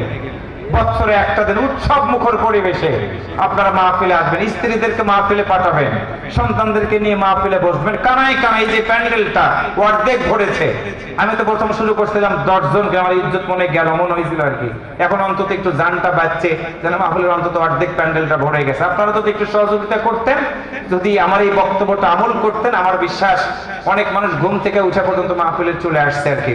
তাহলে প্যান্ডেলটা কানায় কানায় পূর্ণ হতো, বক্তা যেখান থেকে আসুক অন্তত আপনাদের জন্য হৃদয় থেকে দোয়া করতো। শেষ কথা আমার, আমি আবারও বলি, আজকের আলোচ্য আয়াত ছিল আল্লাযীনা ইউকিমুনাস সালাত, আমরা নামাজ কায়েম করব, ওয়া মিম্মা রাযাকনাহুম ইউনফিকুন, আল্লাহর জন্য আমরা ব্যয় করব, মসজিদের জন্য, মাদ্রাসার জন্য, দ্বীনের জন্য আমরা ব্যয় করব, সন্তানদেরকে ব্যয় করা শেখাবো, সন্তানদেরকে নামাজের তালিম দেব। মা বোনেরা স্বামীর খেদমত করবেন। এবং আমি যুবকদেরকে আরেকটি কথা বলি, আপনারা একটু সালাম দেন তো দেখি। ওয়ালাইকুম আসসালাম ওয়া রাহমাতুল্লাহি ওয়া বারাকাতুহু। এই কথাটা কেন বললাম? আমাদের যুবক ছেলেরা সালামটা ঠিক মতো দিতে পারে না। কেউ বলে সালাম আলাইকুম, আবার কেউ বলে সালাম আলাইকুম। এইটা না, যুবক তোমাকে পায়ে ধরে বলি, তুমি তোমার মাকে সালাম দিবা, বাবাকে সালাম দিবা, বড় ভাইকে সালাম দিবা, ছোট ভাইকে সালাম দিবা, মুরব্বীদেরকে সালাম দিবা, শুদ্ধ সালাম, আসসালামু আলাইকুম ওয়া রাহমাতুল্লাহ। এই কাজটা তোমরা করবা। 2 নাম্বার হলো বড়দেরকে শ্রদ্ধা করবা, ছোটদেরকে স্নেহ করবা। একদিনের জন্য যে বড়, মনে রাখবা তোমার চেয়ে একটু হলেও বেশি বোঝে, আল্লাহ তাকে আগে পাঠিয়েছেন। 3 নাম্বার হলো যুবক শুনে রাখো, সন্ত্রাস, জঙ্গিবাদ, মাদকের বিরুদ্ধে আমি সবচেয়ে বেশি ওয়াজ করি সব জায়গায়। কারণ মাদকের কারণে আমাদের যুব সমাজ নষ্ট হয়ে যাচ্ছে। মাকে জব করে, দাদিকে জব করে, নানিকে জব করে, বাবার গালে থাপ্পড় মারে শুধু মাদকের টাকার জন্য। এই জন্য যুবক তোমাকে পায়ে ধরে বলি, সকল প্রকার নেশা থেকে তুমি দূরে থাকবা। 4th নাম্বার একটা অনুরোধ তোমাদের কাছে পায়ে ধরে বললাম, মরার মৃত্যুর কথাটা চিন্তা করবা। তোমার সাথে অনেক যুবক দুনিয়া থেকে বিদায় হয়ে গেছে, তুমি মৃত্যুর কথা চিন্তা করে যতটুকু পারো সব থেকে হালাল ইনকাম করার চেষ্টা করবা। 5 নাম্বার, যতদিন বাঁচবা নামাজ আদায় করে আল্লাহর কাছে তোমার জন্য নাম ধরে, তোমার স্ত্রীর জন্য নাম ধরে, তোমার বাবার জন্য, সন্তানের জন্য, পরিবারের জন্য, সমাজের জন্য, দেশের জন্য, বিশ্ব মুসলিমের জন্য তুমি দোয়া করবা। আল্লাহ আমার এই দেশটাকে শান্তি দাও, মুসলিমদেরকে এক করে দাও, আমার মাকে বাবাকে জান্নাত দাও, আমার সন্তানগুলোকে আল্লাহ নেক সন্তান বানায় দাও, আল্লাহ আমাদের ভাইদেরকে সুন্দর চরিত্র দাও। এরকম অন্যের জন্য যত ভালো দোয়া করবা আল্লাহ তাআলা তোমার আমল নামাতে তত বেশি সওয়াব দান করে দিবে। আল্লাহ কবুল করে নাকি একসাথে বলি আমিন, সবাই বলি আস্তাগফিরুল্লাহ। শেষের দিকে মিলন ড্রাইভার এসে তিনি 1 বস্তা সিমেন্ট আল্লাহর ঘরের জন্য দান করেছে। আল্লাহ তাআলা তার দানটা কবুল করে নাও। আজকের মাহফিলের সম্মানিত সভাপতি কত আছে এখানে? আপনি বলেন, 1 2 3 4 5 6 7 8 9 10 11 12 13 14 15। তার মানে হলো আমার আর 5,000 টাকা চাই নিতে হবে। আমি ভাবছিলাম 20,000 টাকায় আছে, কিন্তু একটু মনে হলো পাতলা পাতলা। আজকের মাহফিলের সম্মানিত সভাপতি উনি দিবে, আমি জানি উনি যে, আমি চাপ দেবো না, আমি চাপ দেবো না। উনি আজকে আব্দুল হাকিম ভাই, তিনি আজকে আল্লাহর ঘরের জন্য 15,000 টাকা দিয়েছেন। জি আচ্ছা, আলহামদুলিল্লাহ। আমার দুলাভাই দিল হচ্ছে 15,000 টাকা, বোনের জন্য 5,000 টাকা। দুলাভাই বলছে 1 বস্তা সিমেন্ট। বোনের দাম কি আমার এত কম নাকি? আপনি আমার বোনের জন্য 1 বস্তা সিমেন্ট দেবেন, তো আমি মানবো নাকি? ভাই হিসাবে আমার বোনের জন্য আপনার 5,000 টাকা দিয়ে দিবেন, মোট 20,000 টাকা। মারহাবা জোরে বলেন। আমার বোন কইবো না ভাই আর কি বলে, আসলে আমার ভাই। কথা ঠিক আছে না? আমার দুলাভাই 15,000, বোনের জন্য 5,000, মোট মিলে 20,000 টাকা। একটু মারহাবা জোরে বলেন। আল্লাহ আমাদের কবুল করে। একসাথে বলি আমিন। এখন আমি দোয়া করব। দোয়ার আগে মাহফিল কমিটির পক্ষে সভাপতি অথবা তার পক্ষে যে কেউ এক মিনিট সমাপনী কথা বলুন, আমি দোয়া করে দেব। কে? এরশাদুল ড্রাইভারের স্ত্রী আল্লাহর ঘরের জন্য, হ্যাঁ আমি দোয়া করবো আর কি ইনশাআল্লাহ। এরশাদুলের স্ত্রী 500 টাকা নগদ শেষের দিকে দান করে দোয়া চেয়েছে। আপনাদের কোনো কথা আছে? ব্যাস, তাহলে আমরা যে যেখানে আছি আমরা সেখান থেকে দোয়াতে শরীক হচ্ছে। জি, আল্লাহুম্মা আমিন। ربنا ظلمنا أنفسنا وإن لم تغفر لنا وترحمنا لنكونن من الخاسرين ربنا آتنا في الدنيا حسنة وفي الآخرة حسنة وقنا عذاب النار রব্বুল আলামিন সিরাজগঞ্জ জেলাধীন সলঙ্গা থানার অন্তর্গত রাধানগর পূর্বপাড়া জামে মসজিদের কমিটি কর্তৃক আয়োজিত তৃতীয় বার্ষিকী তাফসীরুল কুরআন মাহফিলের সমাপনীতে এসে হাজারো মুসলমান নর এবং নারীদেরকে নিয়ে তোমার সেই দরবারে আমরা হাত উত্তোলন করেছি। রব্বুল আলামিন মেহেরবানি করিয়া আমাদের সবার মুনাজাত তুমি কবুল করে নাও। আলোচনার ভিতরে তিলাওয়াতের ভিতরে যদি ভুল হয়ে থাকে মাফ করে দাও। যা সওয়াব হয়েছে বিশ্ব নবীর রওজা মুবারকে পৌঁছিয়ে দাও। আল্লাহ তাআলা तमाम পৃথিবীর মাটির নিচে যত মুমিন মুমিনাত অন্ধকার কবরের ভিতরে ঘুমায়, এই দোয়ার খাতিরে সকল মুর্দার কবরে আযাব তুমি মাফ করে দাও। আল্লাহ তাআলা মুনাজাতে যখনই হাত উঠাই মনে পড়ে যায় জনম দরদি মায়ের কথা। আল্লাহ তাআলা একটা অক্ষর হলো মা। পৃথিবীর সব শান্তি যেন মা অক্ষরের ভিতরে লুকায়িত আছে। মা তো সেই মা নিজে না খেয়ে সন্তানদেরকে খাওয়ায়, তিল তিল করে সন্তানদেরকে মানুষের মতো মানুষ বানায়। আল্লাহ জানি না কার ওই দরদের মা কবরের ভিতরে ঘুমায়। হৃদয় থেকে দোয়া করে দিলাম আল্লাহ মায়ের কবর খানা জান্নাতের বাগান বানায় দাও। আল্লাহ বাবার কত কেমন করে ভুলবো, বাড়ি গেলে কত রকম নাম ধরে ধরে ডাক দিয়ে ডাকি। সন্তান বাড়ি যায় বাবা যায় নাই, আদর করে নাম ধরে ডাক দেয় না। আল্লাহ হৃদয় থেকে দোয়া করলাম মৃত বাবার কবর গুলো জান্নাতের বাগান বানায় দাও।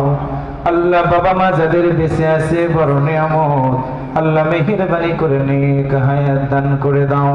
রব্বি রহমহুমা কামা রব্বায়ানি সগীরা। আল্লাহ তাআলা পর্দার আড়ালে অনেক মা বোনেরা হাত উত্তোলন করেছে মালিক। হৃদয় থেকে দোয়া করে দিলাম অনেক বোন আছে ছাত্রী, তাদের সিনা খুলে দাও, ভালোভাবে লেখাপড়া করার মতো তৌফিক দান করে দাও। অনেক বোন আছে বিয়ে হয় নাই মালিক, বিয়ের ব্যবস্থাটা করে দাও। অনেক বোন আছে তাদের ঘরে কোনো সন্তানাদি দাও নাই। আল্লাহ তোমার বান্দারা তো অভাব নাই, নিঃসন্তান দম্পতিদেরকে আল্লাহ একটা নেক সন্তান দান করে দাও। আল্লাহ অনেক মা আছে সন্তান দুঃখ দেয়, সন্তান মায়ের সাথে ভালো ব্যবহার করে না, নীরবে মা চোখের পানি ছেড়ে দিয়ে মালিকের দরবারে কাঁদে। আল্লাহ মা বোনদের মনের নেক আশাগুলো পূরণ করে দাও। মরে যেদিন যাবে জান্নাতের ভিতরে হযরত ফাতেমার সাথে থাকার সুযোগ করে দিও। আল্লাহ আজকের মাহফিলের সভাপতি আমার প্রিয় দুলাভাই আব্দুল হাকিম সাহেবকে কবুল করে নাও, অতিথিবৃন্দকে কবুল করে নাও। আল্লাহ বক্তা ভাইদেরকে কবুল করে নাও। আল্লাহ আমার সাথে আগমন করেছে সিরাজগঞ্জের গৌরব আমার দুইটা আদরের প্রিয় ভাই আলাউদ্দিন বিন সাঈদ এবং আবু সাইম মাসাবির। আল্লাহ ওরা আমার অত্যন্ত আদরের দ্বীনের কথা বলে ময়দানে। আল্লাহ ভাইদের জন্য দোয়া করলাম, আল্লাহ আমার দুইটা ভাইকে তুমি তোমার রহমতের চাদর দিয়ে ঢেকে দাও। আল্লাহ দেশ এবং বিদেশে আমার ওই ভাইদেরকে দ্বীনের কথা বলার মতো যোগ্যতা আল্লাহ তুমি আরো বাড়ায় দাও। আল্লাহ তাআলা মসজিদে ঘরের জন্য তোমার বান্দা 20,000, 10,000, 5,000, 2,000, 1,000, 100, 200, 10 টাকা 20 টাকা দান করলো, সিমেন্ট দান করলো, রড দান করলো। আল্লাহ যারা যে উদ্দেশ্যে দান করেছে সবার দানগুলো তুমি কবুল আর মঞ্জুর করে নাও। আল্লাহ এই মসজিদটাকে কবুল করে নাও। রাস্তার সাথে মসজিদ, দূর দূরান্ত থেকে মানুষগুলো নামাজ আদায় করতে আসে। আল্লাহ যারা জায়গা দিল, টাকা দিল, পয়সা দান করলো, আল্লাহ এই দানের খাতিরে জান্নাতের ভিতরে তুমি একটু আমাদের জন্য জায়গা করে দিও। আল্লাহ জন্মভূমি বাংলাদেশের প্রতি তুমি খাস রহমত নাজিল করে দাও। আল্লাহ বাংলাদেশের প্রতি তুমি খাস রহমত নাজিল করে দাও। আল্লাহ যুব সমাজদেরকে সন্ত্রাস জঙ্গিবাদ মাদকের হাত থেকে বাঁচায় দিয়া প্রত্যেকটা যুবককে আল্লাহ তুমি পাঞ্জেগানা নামাজি বানায় দাও। আল্লাহ মাহফিলের জন্য সকল রাজনৈতিক দলের নেতৃবৃন্দ সহযোগিতা করেছে, আল্লাহ তাদেরকেও কবুল করে নাও। পুলিশ ভাইরাও নিরাপত্তার দায়িত্ব পালন করেছে, আল্লাহ তাদেরকেও তুমি কবুল আর মঞ্জুর করে নাও। আল্লাহ বাসু ভাই, আব্দুল আলিম ভাই, আব্দুল লতিফ ভাই সহ আল্লাহ ম্যানেজিং কমিটিতে যারা আছে সবার নাম তো জানা নাই আমার। আল্লাহ এই মসজিদের কমিটিদেরকে আল্লাহ তুমি নেক হায়াত দান করে দাও। আগামী বছর এই ময়দানে যেন মাহফিল হয়, এলাকাবাসীর ভিতরে আল্লাহ তুমি এমন পরিবেশ দান করে দিও। আল্লাহ আমি অসুস্থ হয়ে গেছি, আল্লাহ তুমি তো বড় ডাক্তার, আমার মতো অসুস্থ যারা আছে আল্লাহ তুমি সবাইকে সুস্থতা দান করে দাও।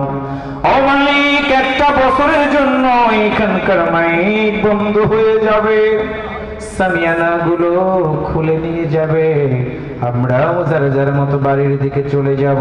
আল্লাহ নিষ্পাপ মাসুম বানায়া আমাদের যার যার বাড়ি পর্যন্ত পৌঁছার ব্যবস্থাটা করে দাও। আল্লাহ তাআলা জানি না কখন মনে হয় আজরাইল এসে রূহটা কবজ করা শুরু করে দিবে। আজরাইলকে দেখে কলিজাটা শুকায়া যাবে, গলার ভিতরে পানি দিবে, পানিগুলো আর গলার ভিতরে ঢুকবে না, গাল বেবে পানিগুলো গড়িয়ে গড়িয়ে পড়বে। আল্লাহ ওই বিপদের সময়ে আমাদের সবার জবান দিয়ে ওই মধুর কালেমা পড়াই দিও, লা ইলাহা ইল্লাল্লাহ মুহাম্মাদুর রাসূলুল্লাহ সাল্লাল্লাহু আলাইহি ওয়াসাল্লাম। আসসালামু আলাইকুম ওয়া রাহমাতুল্লাহ।